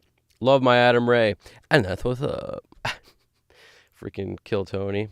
One of the greatest shows ever. No, there's no doubt about it. One of the greatest shows of all time. Um, and it's mostly because if there's ever been a I don't care if I get canceled type of show, it's that show, and that's what makes it. That's what makes it comedy. And thank goodness there's one left, at least like that. That's what's up. Stelio says, "Yeah, man," and the reverb comes only on the snare and tom, so the space was more controlled. Yep, that kind of thing can work, and it also, can work. It can work against you. It can work a lot of the time if you like that sort of feel. I actually have a tendency to really like open room sounding drums also. When you have no room mics and you have, or for example, 4 mics on drums, like in this case, you have 2 overheads, that would really ruin everything because our whole, everything that's not a close mic, which is just the kick and the snare, is just these 2 overheads. So I'm actually gating them slightly to control the cymbal action, but it's slight. It's just squeezing down slightly, slowly and slightly, to give it a little more dynamic to some of the cymbals that were very sort of constant sounding as a result of the fact that it was a very giant cymbal. The room is kind of small, and they just never really quieted down. So it was annoying me a little. So I'm using a gate to sort of reverse volume ride. I'm volume riding down instead of up, essentially.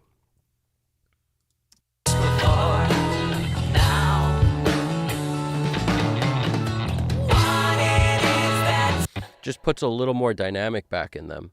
But if I were to like gate these, for example, I wouldn't like it because I need the space on the kit, and it would feel too strange to have just a kick and a snare close mic'd and then open up.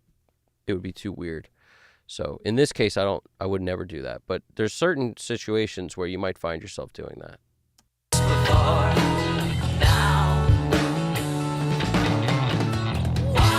I love the way those toms sound. And they're just 2 overheads, so it's a battle of compromise when you don't have close mics.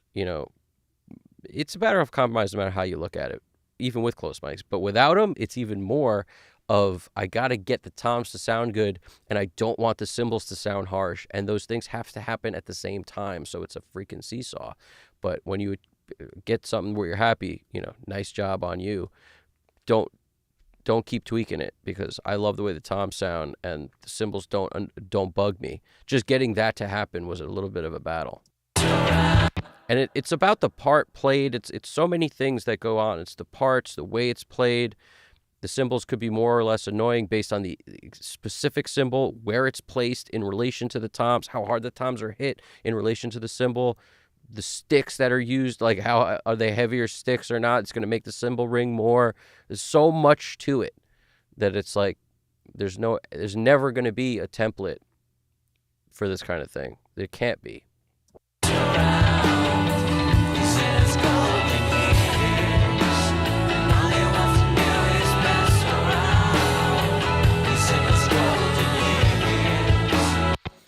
Like right now, just out of curiosity, if I were to jump in here and hit him with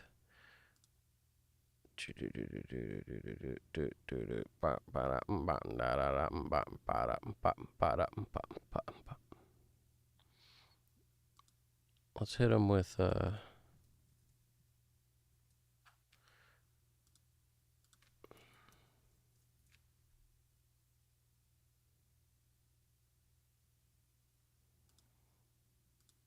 just gonna make this thing clicky for a second, and then experiment. I don't think usually you see me just pull up whatever's from the last session. So my favorite choices in here, I always use the dry pearl for at least something. The dry pearl top is nice, but the rest, like the Tama Bell, is always cool. And the Sensitone is interesting too. But the Tama Bell brass is one of my favorites. Let's see. And I'll typically populate most. Oh, what are we doing? We're creating I wanted to create a kick track, not a snare track. lost sight of what I was doing here, guys. Sorry. Let's go back. Kicks. That's what we want. I was just got into talking about what I use a lot.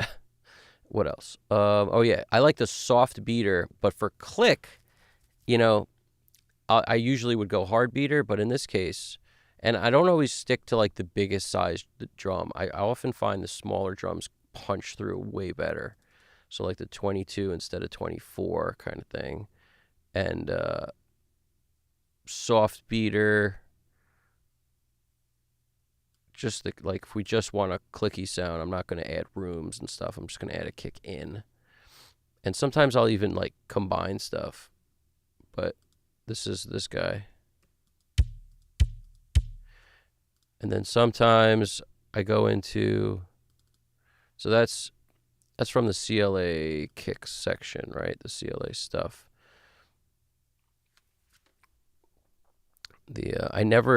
I don't usually go in the presets. I usually just drag in the stuff I want.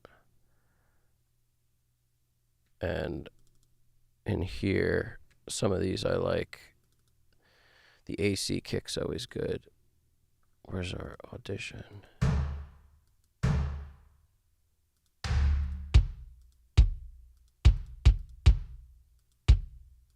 This one's nice and dead sounding, so it won't add a crazy amount of nonsense. And then, so these come with the trigger. What is it? The Deluxe, Trigger 2 Deluxe? I don't know. I bought these things 100 years ago. They still work perfect.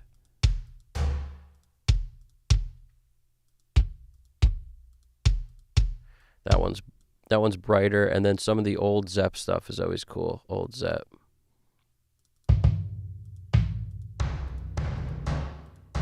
But not for this, because it's just going to muddy it up. We just want the click sound, if anything. We got plenty of that other sound.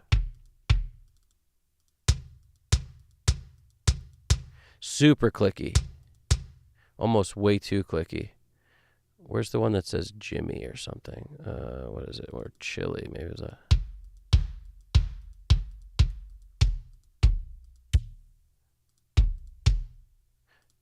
See, notice how the soft beater off the CLA samples, listen. It's so bright. The CLA samples are really good. So I usually will solo the one I want and leave the rest off, or sometimes use two. But let's just try the CLA one first. Like, that's clicky enough. That soft beater's clicky enough, where a hard beater is almost unnecessary sometimes. And then I might take the kick. What is it? What did I create? An audio track? I'll put it on an aux so I don't have to copy the track over.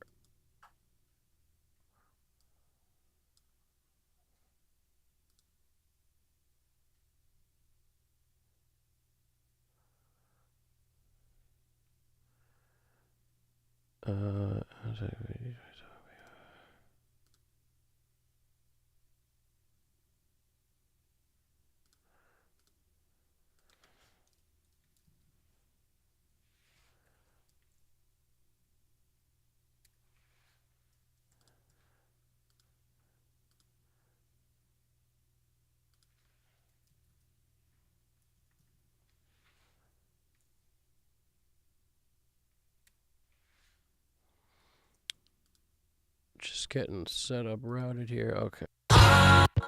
So now we've achieved a little clickiness. Let's set it right.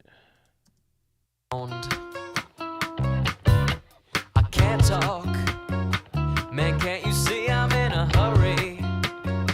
I've got to meet up with Missouri. And I don't think I've ever seen a face like hers before. Never seen a face like hers before.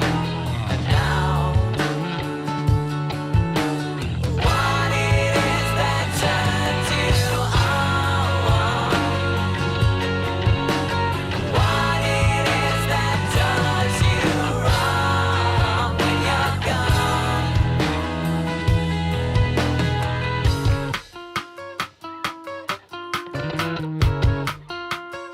The chili kick sounds real good with this. Actually, even better than the CLA one. gone? when you're gone. What it is that turns you on. What it is that turns you wrong when you're gone.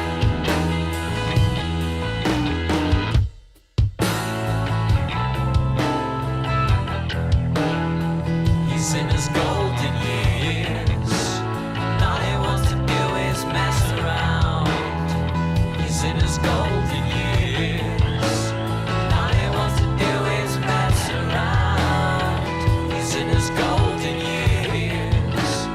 All he wants to do is mess around. He's in his golden years. All he wants to do is mess around. He's in his golden years. All he wants to do is mess around. He's in his golden years. All he wants to do is mess around.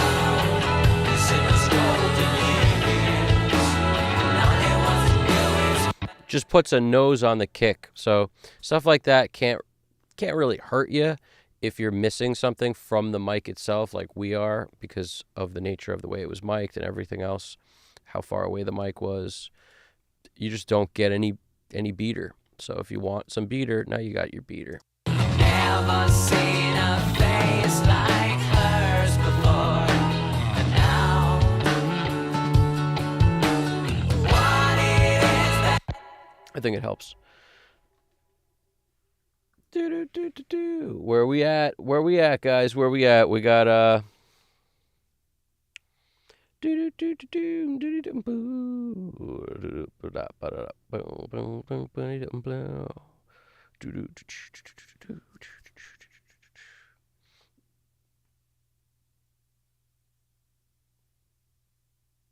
just in Pro, when keyboard focus is enabled, this is cool. GDP's Japan's tip in Pro Tools. When keyboard focus is enabled, there's no need to press Command for undo, copy, paste, or cut. Just use ZXC and V on their own. Also, B cuts the clip. That's cool. I dig that. Yeah, no, Stelios, I'm definitely not touching anything with the overheads because they sound good to me. You know, they need to cover cymbals. If I gated the overheads, there'd be no cymbals at all because there's only 2 overheads. There's no room mics. It's just 4 mics. It's just kick, snare, overhead, left, right. So it would be a terrible move in a song like this because you'd lose the essence of drums. You'd now have like you were playing a sampler. That'd be whack.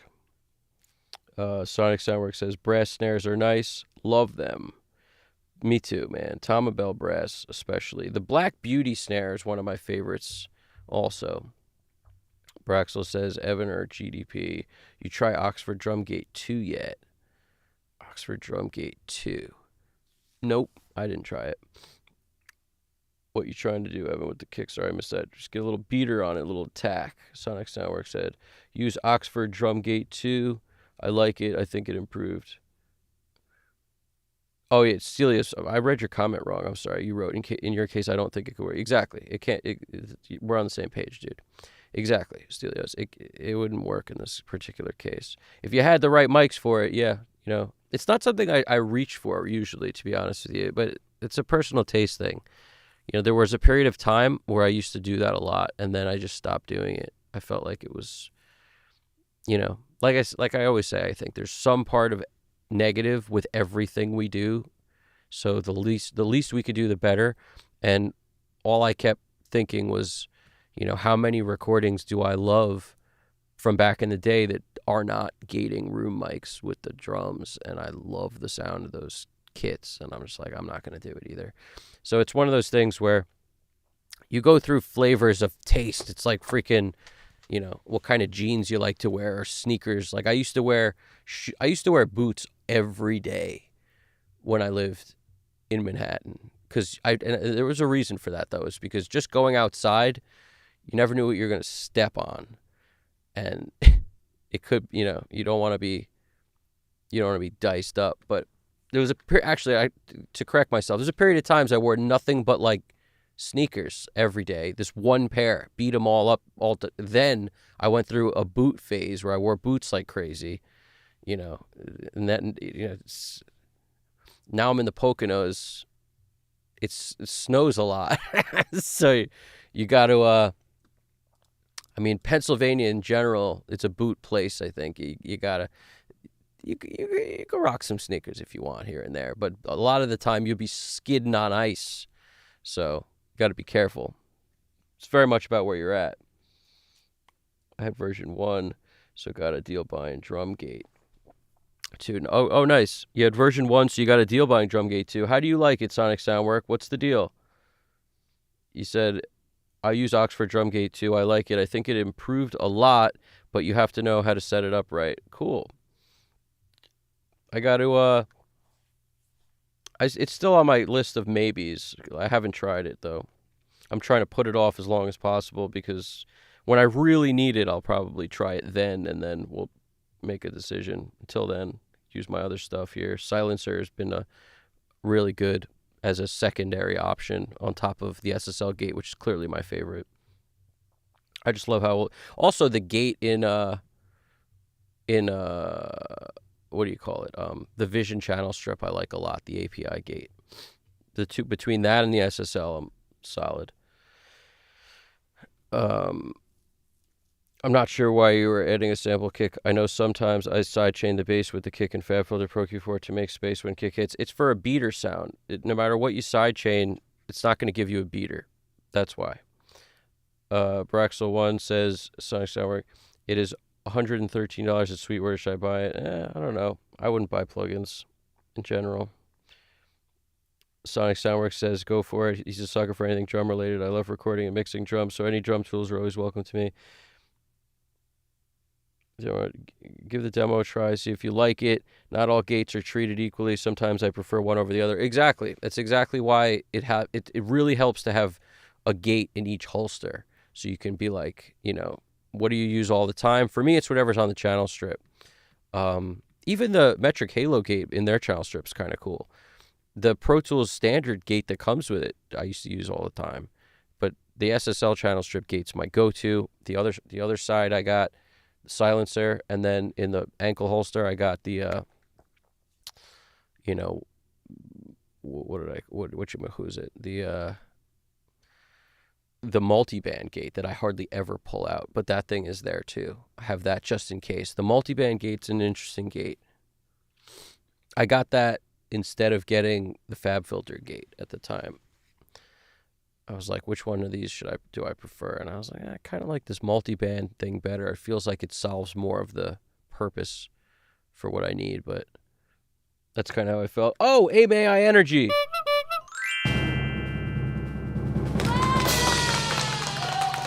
How you doing, AMAI? What's going on? Braxton says, dude, it's all good. You never have to apologize. That's just, the answer to the question. You're like, why are you using a sample? It's because sometimes the drum just doesn't have all the parts to it that you need. Like for snare, you need that percussive hit on the top of it. You need basically the thud, which is solid fundamental, and then the crack above it, that shimmery, you need all these things. So if you don't have a bottom snare mic, sometimes you don't get enough of the bottom. You might add a sample just of the bottom. It depends what you're missing. If you don't have enough of the fundamental, you could do the parallel trick and get all the fundamental you need. If you have, the mic was way too far away, so you have so much hi-hat in the snare that there's really not much you could do to get the snare to sound the way you want, no matter what. You would add a sample for the top of the snare. In our case, we have so much low-end thud on this kick drum because the mic's far away, because there's no hole in it, that it's like all we've got is what I would use a kick-out mic essentially for, is this nice round low end. It's really what we got, and it's hitting me in the nice low-end part of the chest, which I don't mind and I like, but we gotta. Where's the front of it? Where's the nose or the face? Where's that slap? Where's the beater? It ain't there. So we create it. That's why. You got to sometimes put in what's not there. Chad Blake's known to do that on kick drum too. He might not use a sample on any of the kit except for the kick. because he needs the kick to do a lot of things. It's got to be tight on the bottom, also nice and round, and you don't always get that from one mic. You could have a very dead sounding kick drum that's awesome, but like, you know, you don't have any of what you need. It's like it was mic'd right. It's the right mics. However, the drum itself, maybe the way it was tuned, maybe an older head. It could be a number of reasons. The way that the kick drum was played. It could be on the kick itself, like the the physical foot pedal. It could be where that was hitting on the head. There's so many reasons why the mic might not pick it up that well. If it's slightly turned kind of off and not hitting square, it could be bugging. Was it a soft beater on the kick side? Was it a hard beater? Depending on the track, you might wish it was the other one. It depends on what's there. So you look at what's there, you add what's not there. It's one of the benefits of drums is we have a lot of abilities to change what's there. And I know more guys than you realize, on huge heavy hitter records recorded in heavy hitting studios, $1 million studios. The guys who mix those records more often than not blend a sample in, which becomes like a habit because they know that they can get the result they want with this. So rather than fight with what's there, they just use what they know in combination of whatever's there. And I kind of approach it a little differently, maybe to my detriment because it might take me longer than what they're doing. But I still think that there's like a realness to not using samples when you can get away with it. So I always try to fight for the drums as if I'm an advocate for the real drums before I go to a sample. Whereas there's plenty of guys, and I know a bunch of them, just freaking put a sample on almost from jump, and just because they know that the result is planned ahead of time. They know what they're going for already. Like exactly the sound that they want has been achieved with this, so might as well just throw that in. And there's nothing wrong with it. It's just a different way of thinking about it. Sonic Soundwork says, I also have Waves in trigger, and that gate is incredibly good, to be honest. Waves in trigger. Huh. That's good to know. I like some of this information. It's good to have about different stuff. Sonic Soundwork, AMAI Energy. What's poppin', AMAI? Braxel says, the Trinov Nova with mic is now $54.90. I got mine new about $1,000 last year. Wow. Yep. The prices of all this stuff goes up so much. It's it's probably a good time to sell a Trinov ST2 Pro.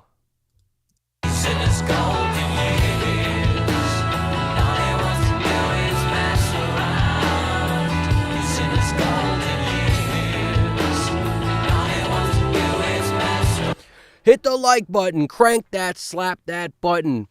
If you're part of this community, you're rocking and rolling and you haven't hit it yet, hit the button because it helps us, it pushes it out, and you're just one of many. This is going to be a building, growing thing, and one day I hope to unite all the studios across the world, every single one of them, just all on different sides of the hallway, mixing, hanging out, being engineers, talking about engineering, thinking about engineering, the products, what works, what doesn't work, suggestions, ideas, all of it, all the good stuff. So you're part of that crew, and I appreciate you hanging out, watching, being here. So everyone's welcome, all skill levels. There are no high horses here. We appreciate all engineers of all sorts, types, genres, everything. I don't think I've ever seen a face like hers before. Never seen a face like hers before. And now, what it is that turned you on? All right, let's start doing a little bit of automation. We're not going to do a whole lot, but might as well label this. Let's be a little organized here. So we're going to take our kick. Let's take our, this is nothing. Might as well get rid of this. Let's organize up here. So that one we want. This one we don't. That's our kick beef. This was going to be a snare trigger or something. Oh, no, I know what I did. I just created an audio track accidentally. I was like, why is that there? All right, so we're going to do kick VCA. snare VCA. And if you notice, I just want to point out the snare beef is a parallel, but it's not pre-fader, so I don't grab it. I just grab whatever the track is, because moving the output volume here changes what this gets.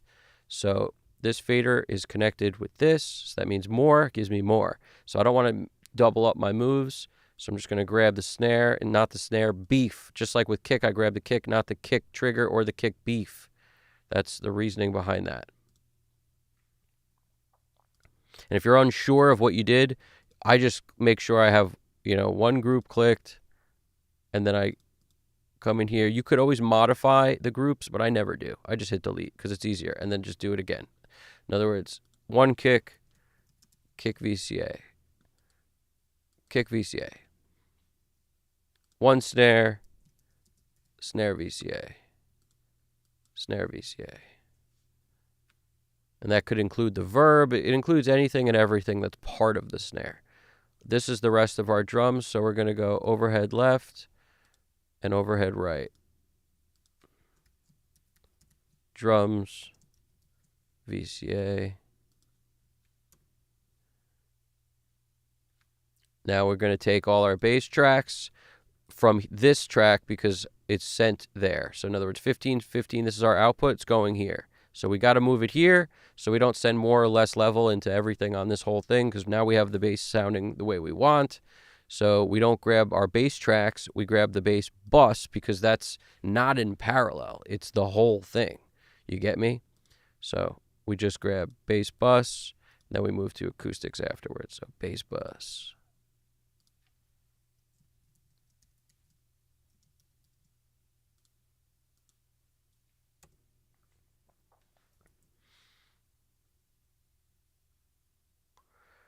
Trying to see if we don't have anything in this session other than guitars. Now, sometimes I'll do acoustics separate from electric, but once I get the balance the way I like on guitars, I just want to grab every guitar in the song. So we'll grab this acoustic all the way on down, all the way through, literally everything. Now, this space noise thing, I might even take with it, because it's just this weird space noise thing. Honestly, I don't even know if it even needs to be in the freaking song, but we've already automated the volume on it to be kind of super low at points where it's barely in the song, but it's part of the track, so I'm leaving it there. It's just this weird, it'd probably be even hard to hear this freaking thing, but it's just this nonsense guitar effect that was just swimming. It sounded like a waterfall swimming. It's low, but it's low on purpose. And honestly, it might be ruining stuff. So I'm going to just take off a lot of low end without even listening to it. I'm just going to take off a bunch of low end from it and even some top end. Let's just keep it in the center. Because it's such a low end, it's a guitar effect, but there's this room low end rumble in it probably. I could already just a woo, woo, woo, woo, woo, woo. That's what it sounds like. It's like a woo woo. All right, so we're gonna go space noise. Let's grab everything, including space noise. Let's go space noise all the way up through AC, but then we want to take off our buses. So I just grab everything first. Makes it easier. Everything that's olive green, we pull off, which is only those 3 jams. Those are the buses with Cooper Time Cube or echo effects or some nonsense for the guitar. Okay, so we're good there.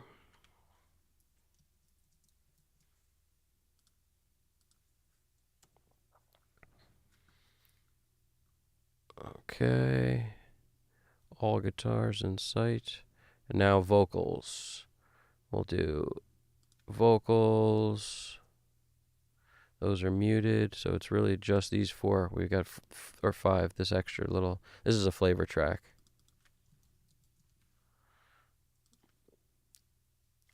We're gonna go V1 to V4.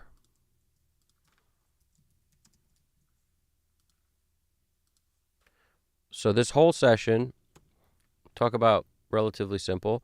It breaks down to only 6 VCAs. Excellent.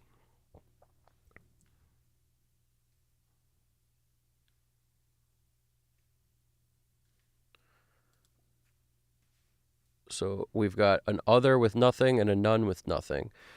So it's really just these top 6, which makes it even easier to automate.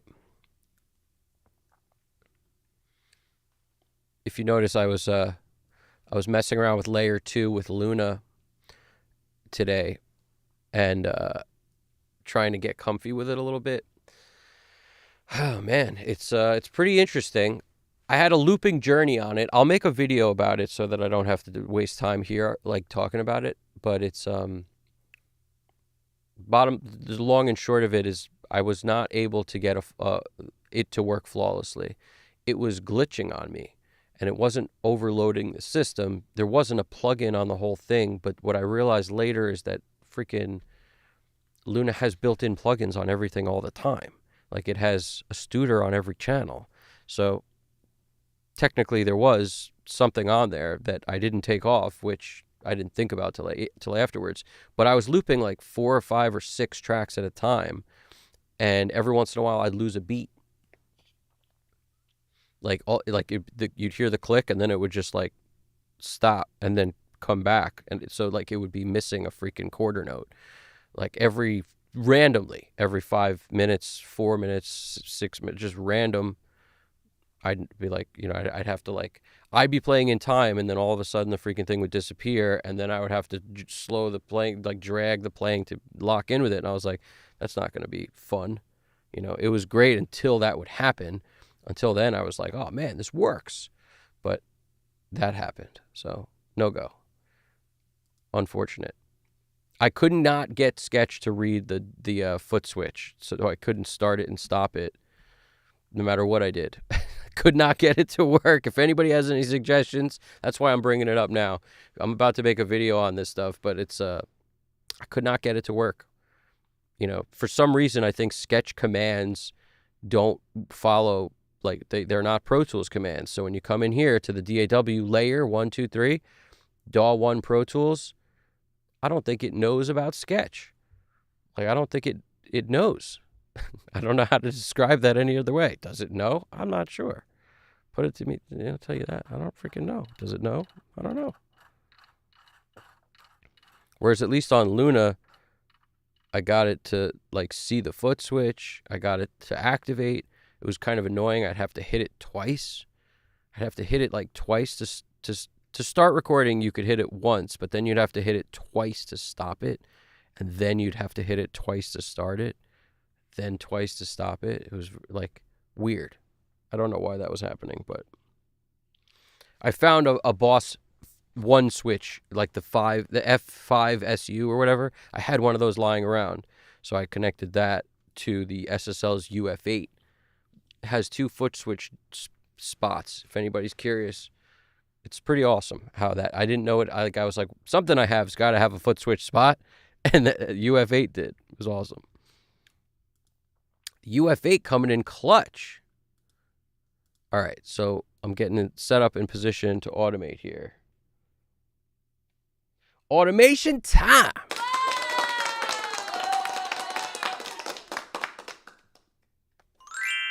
We got some good talk about all prices increased recently. SM58 used to be $100 for 30 years. Now they're $115. Wow, even the SM58's going up. That's insane. The SM58 went up the same price as the burgers. Braxel says inflation is terrible. Yep, everything I buy is so much more expensive than it ever was in a short amount of time. Yep, that's the way it goes. That's the way it goes. I'm waiting on a Wolf Audio Pro patch, but not sure I'm going to buy it. Yep, I hear that, dude. Sonic Soundworks says the new Flock Audio patch SE is out and is around $900 for 24 IO, which is not bad at all. Yeah, it's not terrible, because that was about the same price as the Switchcraft, like regular patch base, except the Switchcraft was 96 points. So very different now that I think about it. 24 patches, the 1/4 inch patch base that I got here, it's 24 ins and outs.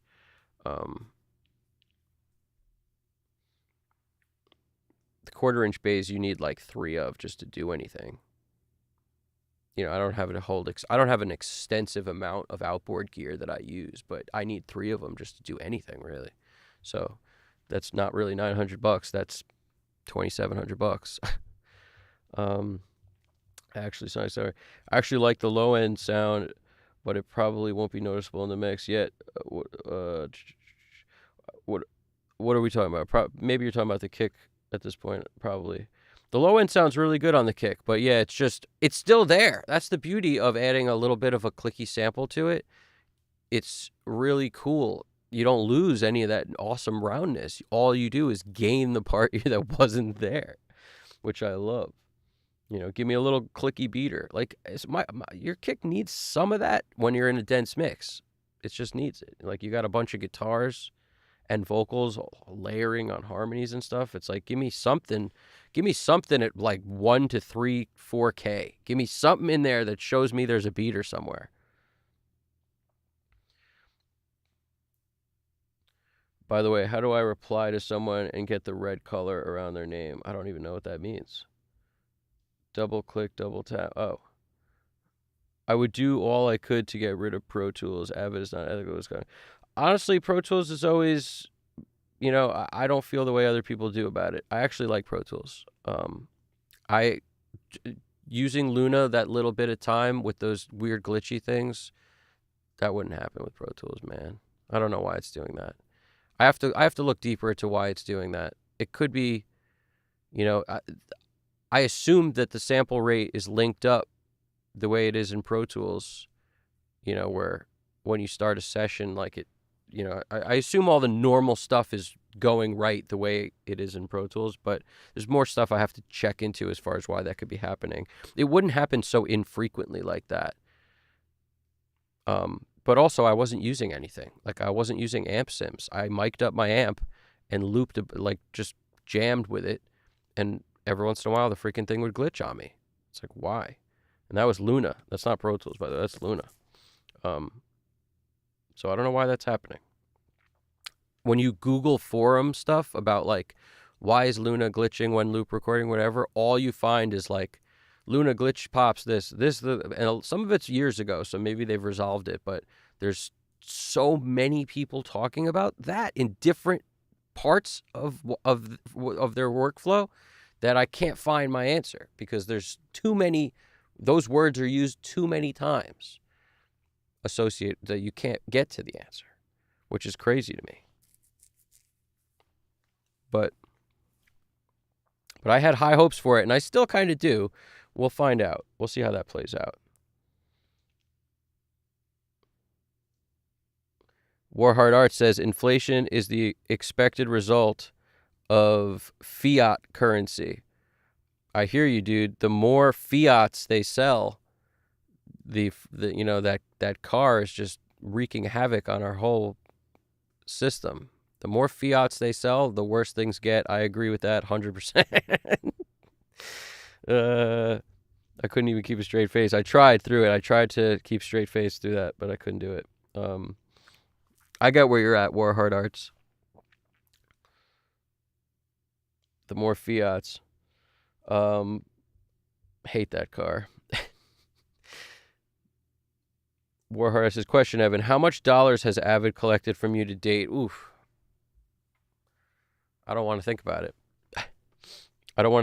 But it was less when I owned it outright. But then you don't have the somebody there to jabber when you need. Like sometimes you need them to like walk you through or whatever. Not often, but I think that the couple times you do need it, if you were to buy support, it would be close. But it's and the updates, like you want the updates, I think, which is the reason to go with the. The other thing that's cool about Luna is a lot of the commands are synonymous with Pro Tools commands. So like zooming in's the same. Like there's a lot of similarities. Also, just on the positive note, you can change inputs and outputs while in the middle of playback, which is cool on Luna. You can hit arm and disarm while in the middle of playback, while looping. Like you can do a lot while it's playing back. That pretty much, you can create a new track while it's playing back. You could do a lot of interesting stuff if anybody's curious. It's just maybe it's glitching for me because I don't have an Apollo. I don't know. Maybe that's the only reason it's glitching. Could be. I don't have an Apollo. Maybe that's why. So because of that, I don't have the ARM mode, whatever ARM is. It's like, I forget what it's called, but it's like, adjusted relative monitoring. I don't know, some term for ARM that makes it where it's the lowest latency available. It's part of the Apollo's thing.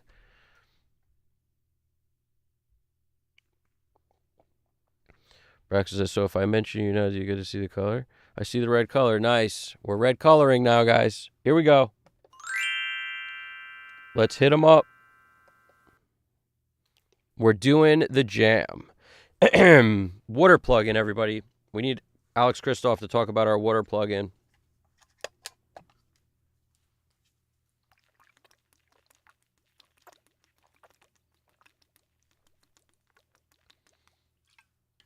Water plug-in time.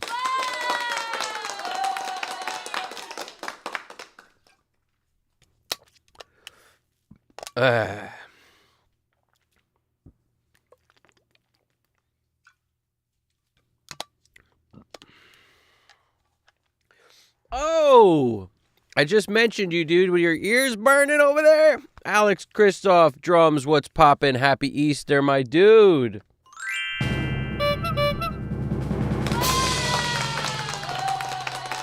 Good to see you, Christoph. Christoph. Christoph. Water plug-in time. All right, we're just about to automate, Alex. We got some automation going down. 6 tracks total. Somehow this session, don't ask me how, broke down to 6 tracks. Kick, snare, drums, bass, guitar, and vocals. That's it.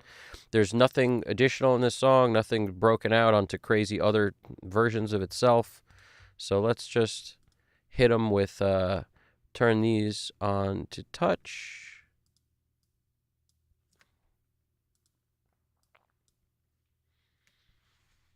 Okay, here we go. Sonic Soundworks says, Evan, Luna takes up a lot of resources. It's CPU heavy. That's why it's glitchy. That makes sense. That makes sense, dude. That makes a lot of sense.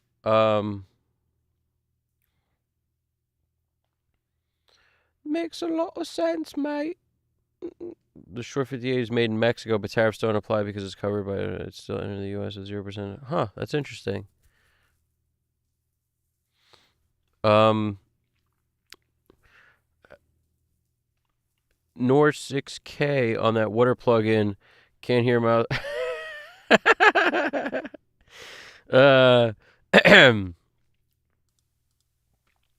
That's how we do, man. Water plug-in city. The SM58 is likely to be more expensive, GDP says, due to inflation and production costs. Yep, that's what's up.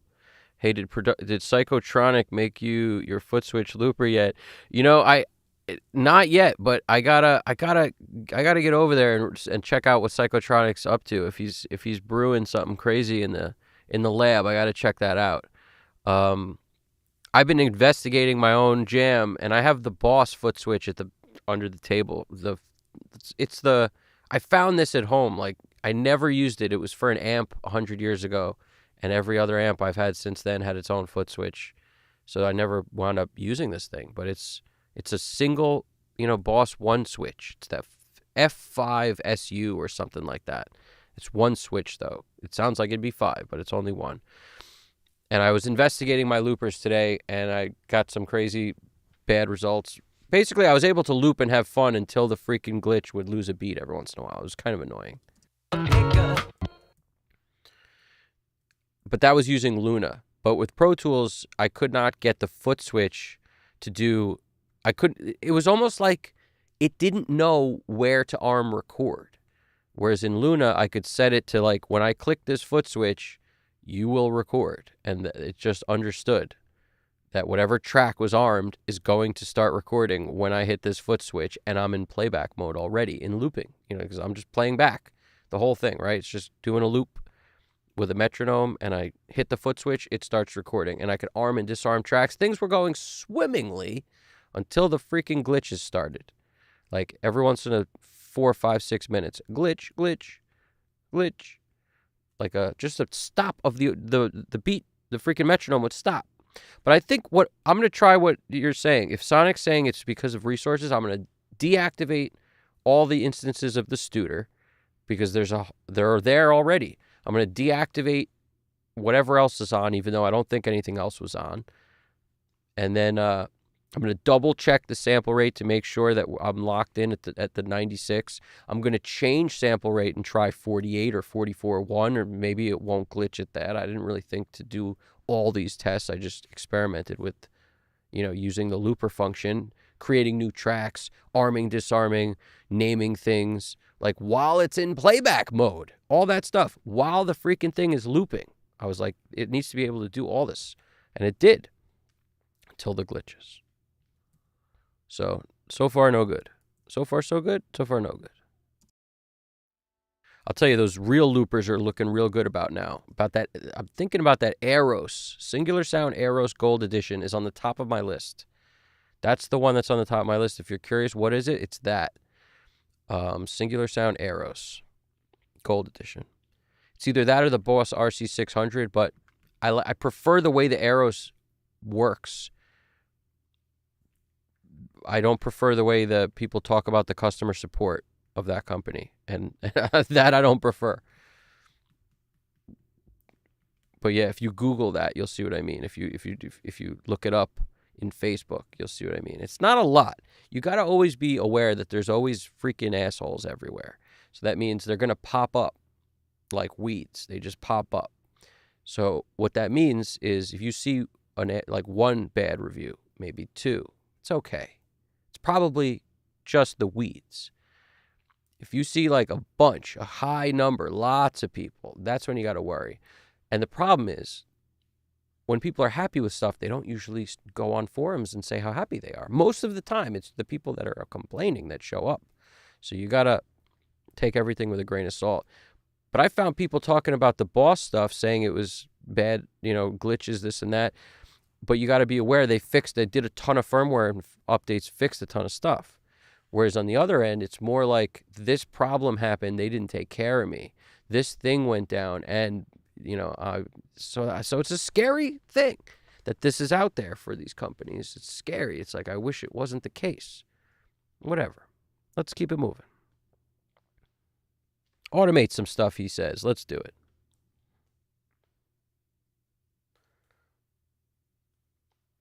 The dollars themselves are worth less. Warhard Arts, try going by your first and middle name. It makes you sound smart. I don't know who we're talking about, but it's okay. Sonic, GP, Alex, how are you doing? See myself. Evan, you've seen my setup. If I got an SSL controller, you think it will take up all my room? Again, which of the units would you get given what you saw in my setup? I don't know. I got to look at it again. I want to look at it again. It looks like you have plenty of space in front of your armrest for a controller and a keyboard, because I don't have that much on mine. At some point, I'll measure this, and help you out a little there. Because what I have is you want that stuff, the controller and the fader. This is the problem. You want everything in front of you. Like, you want a UC1 in front of you. You want a UF8 right in front of you. So they are, for me, right in front of me. And then I have the smallest keyboard ever, which, of course, is made by Apple because it's sleek and tiny and small, right between the armrest and the front of those, so that the keyboard is directly in front of you. What are you going to type like this? It's got to be right here. So the keyboard smack in front of me, not over to the side. And the UF8 and everything right in front of me also. It's the only way to live. So you need enough room for that. But luckily, these things don't take up a ton of space. They are deeper than an artist mix, though. They're deeper. But, dude, you could definitely, the dimensions are online. You could find the dimensions. It's just, I don't know how much space you have in your section of desk between your racks. You've got the Danger Fox 3-rack thing. It has a section for a controller, I'm sure of it. I just don't know if that's what how deep that is, right? But if you look up SSL UF8, you'll see how deep it is, and then get the smallest keyboard you can find and put it right in front of it. It's the only thing I could think of. Doing well, Alex Christoph. Doing well. Happy Easter, man. I had Psychotronic make a defibrillator. He does good work and quick. Nice, dude. A little solid water. What do you got? An aqua defibrillator? It's on. I think it's Psycho is in his lab right now, probably cooking something up. That's awesome. Isn't there a Roland foot switch type looper? No. I mean, yeah, the RC600 is the 505 is usable floor or tabletop. Yeah, the 505, I wouldn't step on it. It looks unstep-onable. I know some people probably do, but I ain't a no shoes type of guy. I gotta rock some shoes. I ain't gonna subject people to my feet. I ain't a take your shoes off when you walk in the door kind of guy. I'm a shoes on type of dude. The 505 is usable floor or tabletop. Isn't there a Roland foot? Yeah, that's the RC600 one, which is fine and all, but it doesn't think about songs the same way. I'll probably get into details on this in a video just to kind of lay out the differences for people that I think are important. But that's without owning them. And then I'll, if I get one, it'll be even more. But I've learned all the differences, and the coolest part about the Eros is that the way it thinks about loops is in parts. Like songs, you think in parts. Like the verse is, let's say, part 1. The chorus is part 2. The bridge could be part 3. Maybe there's some sort of solo section, part 4. So the cool thing about the Eros is you can create 6 parts of a song, all saved within one song. You could create 6 parts. And each of the 6 parts, you can record 6 tracks separately. You could always layer stuff over itself, too, but separately 6 things, which means if you wanted to mix later whatever you did and import it into your DAW, just for example, and like Pro Tools or whatever, to mix, what you could do is have, all the stuff you looped separate, in addition to 6 parts of the song. The way I think about the Boss jam is it doesn't do that. It doesn't do that much. You don't get 6 times 6. You would get the ability to have 6 loops, but you'd have to basically, preset 1 would be song 1, for example, or verse 1 would be preset 1. You could have 6 things. Like if you're going to compare it, you could have 6 loops for the verse, but then you'd have to go to song 2, which could be the question of a tap dance, which is okay, but now you're at song 2. That's your chorus of 6 loops. So to make it comparable, you'd have to basically keep flipping between 6 different layouts to get the same amount of 6 times 6. You'd have to have 6 different song 1, 2, 3, 4, 5, 6. You could have 6 on 6 like that. It just seems like a more convoluted way to do it. I'm sure you could do it, but then when you go to mix it or whatever later, if you wanted to do it like that, how are you going to remember this song had no bridge, so this thing doesn't go with that? If you did a bunch of songs, you'd be up to song 30, and you'd be 1 to 4 is this song, 5 to, is it 7? No, 5 to 8. No, it's 5 to 9. Okay, 5 to 10 is part of this song too. It's almost like how, I'm sure you could label it or something to remember, but it just seems weirdly convoluted in a way. The other way, it's one song, 6 parts, 6 tracks, separated. It just seems like it makes so much sense to me. That's the maximum you can have, which is plenty. So I don't know. To me, that just makes so much sense from a, songwriting perspective. It's that makes it makes a way more sense. In Italiano. Hit the like button, Italianos. Hit the like button all over the world. Hit that button. I appreciate it. Push this thing. Push it. We got I used to like the Icon V1M controllers, but the bad reviews and complaints about their bad customer service made me not. I hear that. Dock controllers go obsolete very fast. They do, but I don't regret the UF8 for a second. I think people who regret their dock controllers when it comes to even like foot switches and stuff can be, can go obsolete quick. It's the people who get more than one. Because they don't work like a console. So trying to make it a console doesn't work. And I know that from experience because I had 4 artist mixes and I hardly used all of them except for one. But when I got them, I was like, oh, I'm going to love this. No, I hated it. It was terrible. Everybody talks about the sweet spot and how important it is to stay in position when EQing, but no one mentions that on SSL you have to walk 3 miles to reach the EQ for your kick drum. You have to walk 3 miles uphill both ways in the snow in Dubuque. Sonic Soundworks says, like the SSL Big 6 mixers, some customers had big problems with them. Others had them working great. Those things they take up a lot of footprint. I use midfield speakers more often than my close monitors because I run around so much. Yeah, I hear you. It makes sense. We need wireless AI voice to knob speech technology, just yelling at the console. I used to know an engineer who would do that. The guy would record stuff and sit in the live room on a couch and play back the music would feed these Iowa speakers, like typical Iowa, home stereo. Buy it in any electronics store, right? Just like the way, like a 3-disc changer, we used to all have that rotated on the top or whatever, like the normal, typical stereo. He used to sit on a couch in that room while the thing was playing back, and then he would yell to the engineer in the other room, make the guitar 3 dB louder, turn the bass down, turn up the freaking high end on the kick, like literally just yell to the dude. I thought it was hilarious. I had never seen anything that hilarious before, but it worked for him. That was what he did. So that was pretty much voice to text. That was the OG voice to text right there. Yeah, no, dude, never. Sonic Soundworks says, I have an EQ with gain compensation, and that works great, in my opinion. Boosting frequencies without adding gain is nice.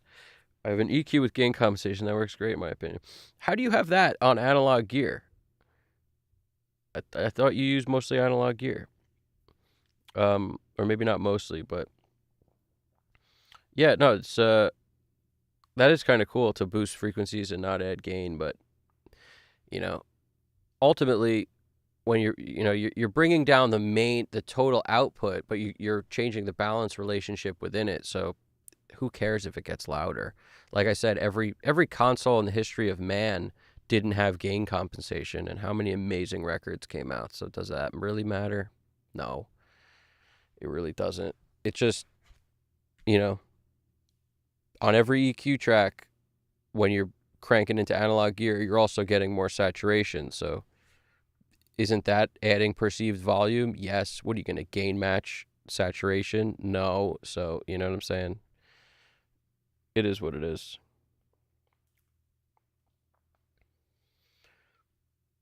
Sounds like an Albini story. No, dude, Albini was the opposite of he was the opposite of shouting instructions to people.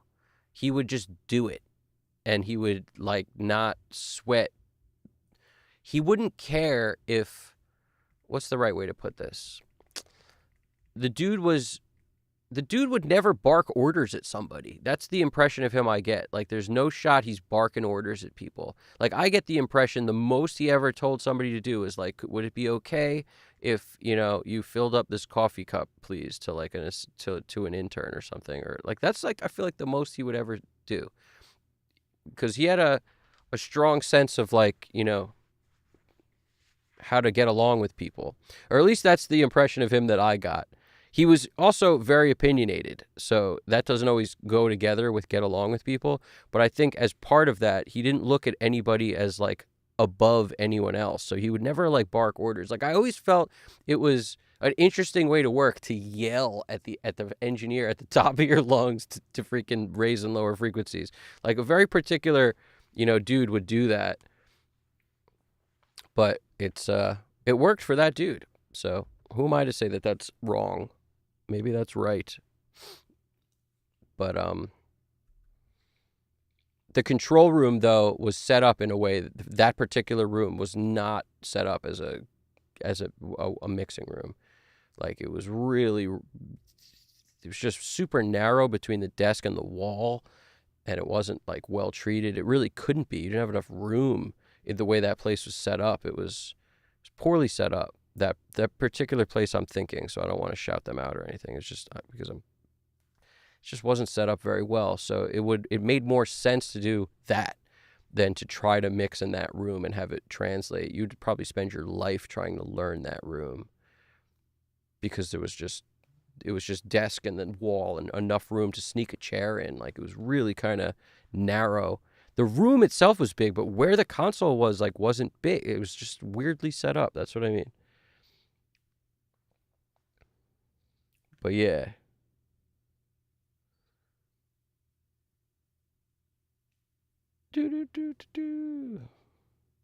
That EQ is a plug-in. Okay. Cool. They're finally selling me the computer. Braxel says, "Oh, they're finally sending me the computer I want after a completed WNet." Nice, dude. Free computer. It's 36 years ago that Kurt died. The last genius artist, in my opinion. Oh, I think there's been plenty more, but he was truly brilliant. And I guess if you're referring to genius happening in the sense of it's extremely rare, and there's only like a lot of people are really smart, but there's only very few geniuses, then I could maybe agree with that. But I can understand where you're coming from. I think there's a lot of artists though that have come out since Kurt that are also brilliant. Whether or not they're geniuses or not, I don't know. But I really do appreciate Nirvana as much as the next guy, man. I really, or more than the next guy probably. I love Nirvana. Let's face it. So let's rock and roll here. Taking a lot of break time. Let's do this. Time to roll. Ears are fresh. Let's go.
Turn a grape into a raisin. Let's turn this season into treason. We turn the world you walk around. I can't talk. Man, can't you see I'm in a hurry? I've got a... Before I do, let's just jump over to, we gotta just hear how it sounds through the little Bluetooth.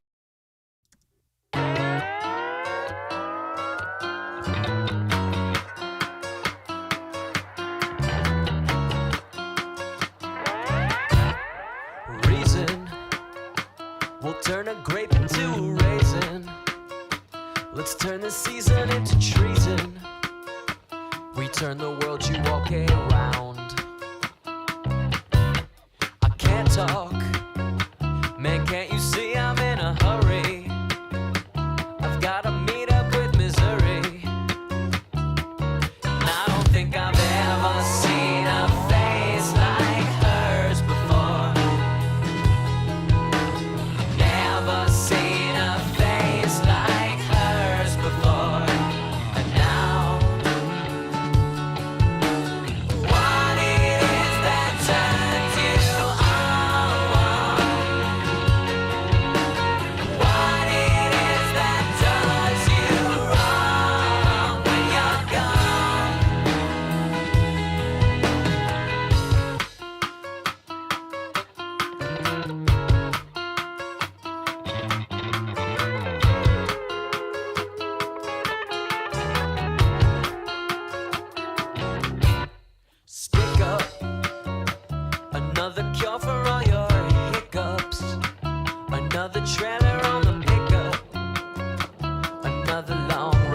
in his golden years.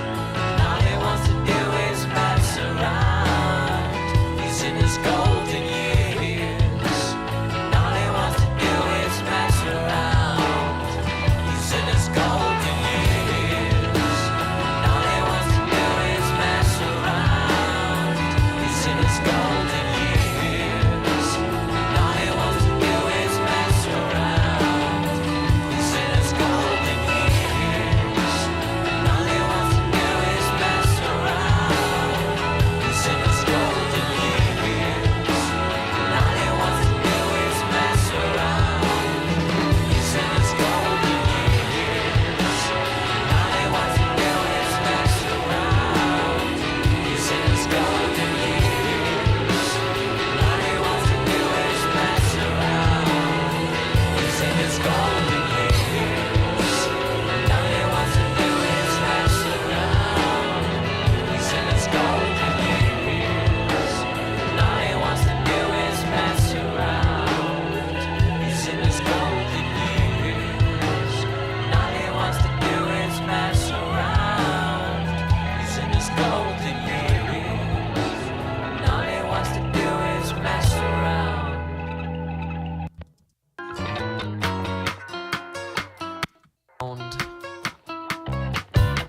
I can't talk. Man, can't you see I'm in a hurry? I've gotta meet up with Missouri. And I don't think I've ever seen a face like hers before.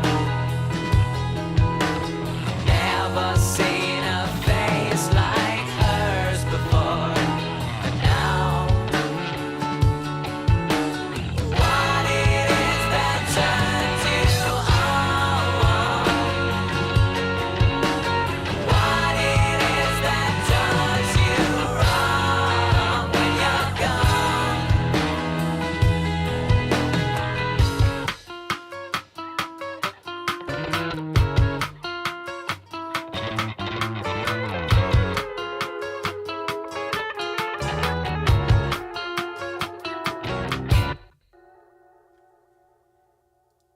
Nice. We're about ready to do it. There's going to be very little automation. I already made so many moves on toms and stuff to make sure we could hear them.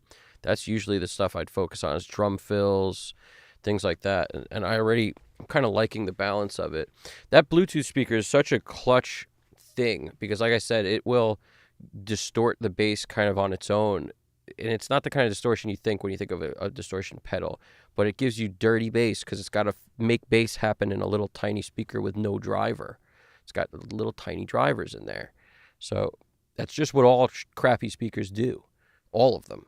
So it helps to hear what it does to your bass. For me, it helps. Someone clogged or broke the toilet? Oh, man, that would be me. That would totally be me. Do blah da blue do blah bow da blah boo bow. Ads on a YouTube live stream still trip me out. You're live, but it cuts out. Then it comes back in still live. What are the 15 seconds? It's very strange to me, too. It's very strange how that works. GDP Japan. Premium is the way to go if you value your time and think about minimum wage in terms of hours lost to ads. That's true. Did you hear that someone either clogged or broke the toilet in the capsule going to the moon? That's where we were. Yep. For someone colorblind like me, there was no red pill or blue pill. Just just one on the left and one on the right. GDP. That's hilarious, dude. Warheart Arts. It was the girl. The girl in the red dress. Oh, on the spaceship. I thought we were talking Matrix still. GDP says, with $7 gas right now, I'm not spending dollars on anything. Ready for the nukes to drop so I can run straight for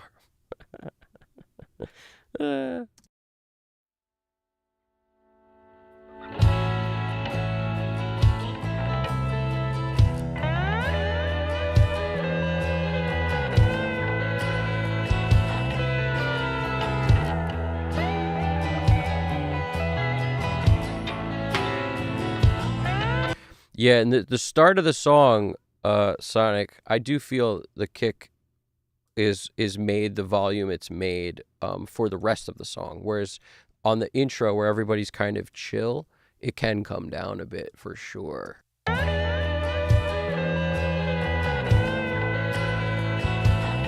You know what I'm saying? Whereas like once it gets to this is really where the kick is made for, this part. Seen a face like hers before, and now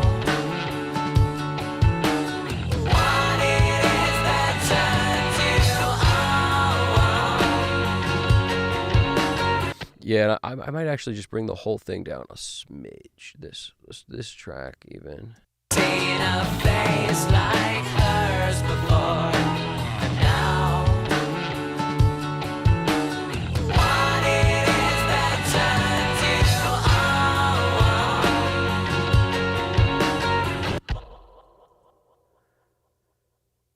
on? At least we'll have room to go up a little bit with it. Seen a face like hers before, and now Yeah, I'm also a fan of nice. The kick felt right when the bass was too loud. The bass came down. Now the kick should come down too. There's kind of a correlation that you cannot ignore with those two things. The bass was very loud before, and now it's sitting. before, and now what it is that turns you on? What it is that does you wrong when you're gone?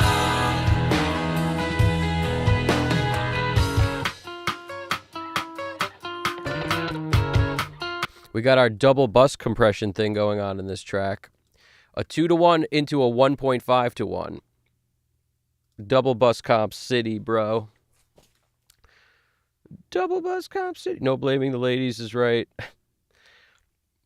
Alex Christo says, don't clog the NASA rocket toilet on the way to the moon. Don't fart at the chiropractor. These are facts. For real, they need to figure out that space stuff. Ooh, I like your pun there. I like your play on words there.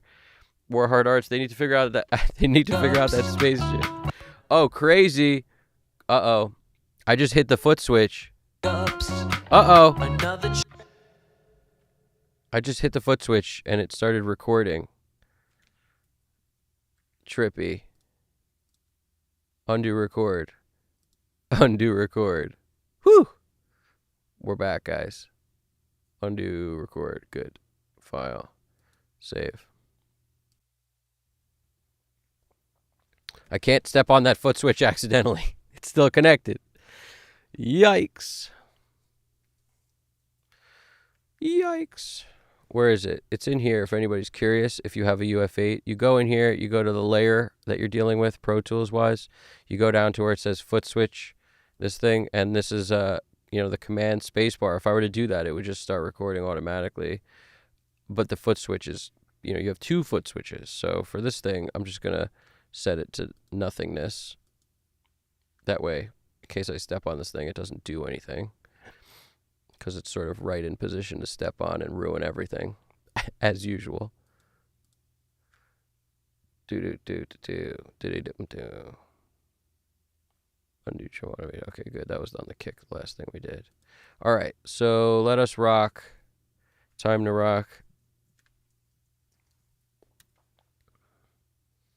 Cups. And now, what it is that turns you on? What it is that does you wrong when you're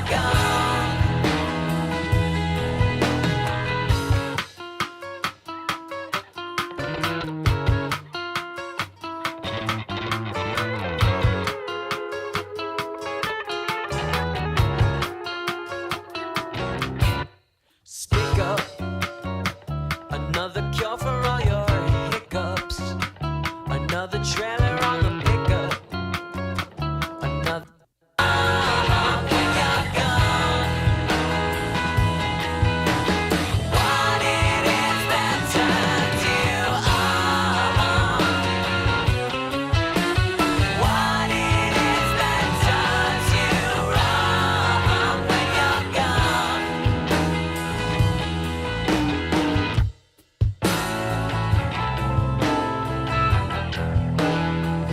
He's in his golden years. And all he wants to do is mess around. He's in his golden years. And all he wants to do is mess around. He's in his golden years. And all he wants to do is mess around. He's in his golden years. And all he wants to do is mess around. He's in his golden years. And all he wants to do is mess around. He's in his golden years. And all he wants to do is mess around. He's in his golden years. And all he wants to do is mess around. He's in his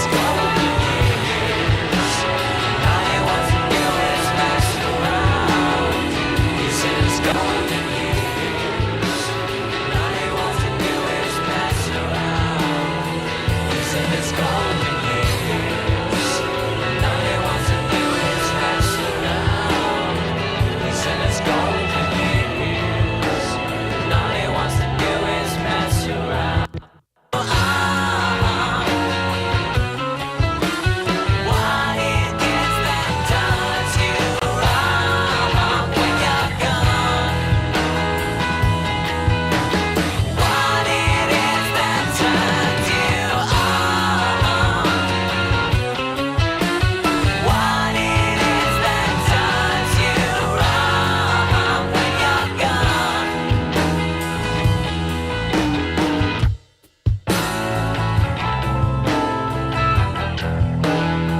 He's in his golden years. And all he wants to do is mess around. He's in his golden years. And all he wants to do is mess around. He's in his golden years. And all he wants to do is mess around. He's in his golden years. And all he wants to do is mess around. He's in his golden years. And all he wants to do is mess around. He's in his golden years. And all he wants to do is mess around. He's in his golden years. And all he wants to do is mess around. He's in his golden years. And all he wants to do is mess around. He's in his golden years. Somebody should keep track of how many times I attempt to use this plugin and then don't. Somebody tally that up, will you?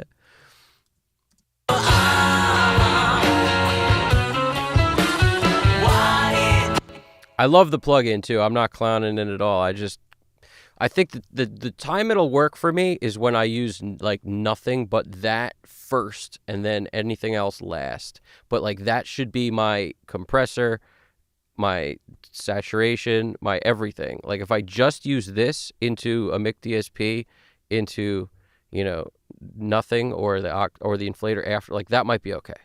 That with the mic DSP in that order, that first, then mic DSP. Probably no tape, probably no of the SSL bus comps.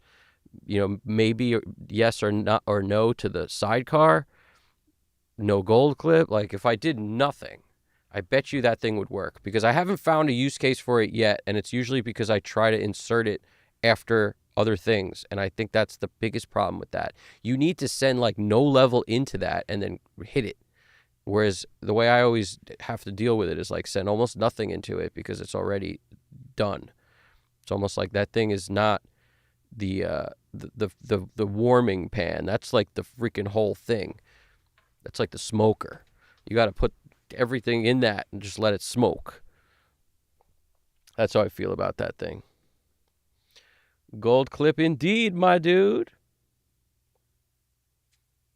Uh-oh, there's a lot of good talk about spacecrafts in here. Hit the like button if you're into spacecrafts. Hit the like button if you're into the spacecraft.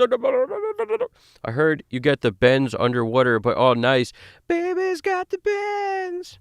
I heard you got the bends underwater, but your blood has no issues Ooh, that's crazy. 350 trillion miles away from Earth's gravity. That's insane. It's all about pressure, not gravity itself. That makes sense. Yeah, dump the crap out of the window. The spacecraft, Braxel. Then years later, it comes back as a meteor to hit Earth. Alex Christoph drums. Warheart, I'm just typing words. Don't worry, I'm very worried. Warheart Arts is worried. Soundworks says I have a foot switch to bypass my sub, and the weird thing is that some songs sound better with sub, and some sound better without sub. Funny thing. That's interesting. I have a foot switch to bypass. That's why I stopped using a sub. Actually, you nailed it. I would find myself turning it off more often than not. Not because of like songs sounded better with it or not. I just felt like it wasn't being honest with me. Like, I'd much rather hear what a shitty speaker does to the sub frequencies. For me, I'd much rather hear that and then hear the sub for real on something that's very encapsulated and enclosed. I'd rather hear those two things than my entire room filled up with bass. I felt like it just made me make worse decisions on the entirety of the mix when every minute I had it playing. So I would turn it off more often than I'd use it. I'd have it on like one or like barely anything, and I felt like off was better than that, but it was this gradual progression of like tons of bass in the room, then realizing it was making me make worse decisions down the line on everything. So less and less, almost nothing. Then I was like, why don't I just try it without it? One day I forgot to turn it on. That's how it started. And I was like, what's different? That's different. And everything was better. So I was like, maybe this whole sub thing is actually the wrong idea. That's, for me. Everybody's different. Everybody's room's different. The placement's different. I did the floor crawl. You walk around on the floor, look for the place where the bass is best. You put the sub there, like instead of where you might want to put it, like the middle of the whatever, underneath and hidden, whatever. Like that might not be the spot. I did all of it, and I still felt like a sub is not what I like. I want to hear what a bad system makes my sub do, and then I can kind of avoid certain things, and then I want to hear it nice and clear here to be able to surgically deal with it. You got to hear it or you can't deal with it. So this is the best way to hear it for me. Even better than in the room. Always felt like that, but that's how I do. I'm weird. Be weird. More harder. Alex Christoph says, I get all my info from GDP. He's a closet flat earther pilot. No, he's not. That'll get you banned from pilot school over there. Warhard Arts. I bet they seen some stuff. They did. Yeah, he won't talk about space either. I can't crack them. UFOs from behind the ice wall. That's where it's up. I meant flying shit from malfunction. Well, I agree with not incorporating my subwoofer anymore. That's what's up, man. Personally, I don't think it helps. Just my own 2 cents. If you're struggling with your mixes, turn off the sub. You might want to try that. And then just when you're cued in on that information in headphones or something, make decision. Like, I'm not saying don't have it. You need some way to hear the sub, but it's not always best to pump it into the room, I'm telling you, because it just doesn't help your decision making in most circumstances. It helps it in one specific area. So you might as well just get that somewhere else. And then at least the rest of your decision making stays sound.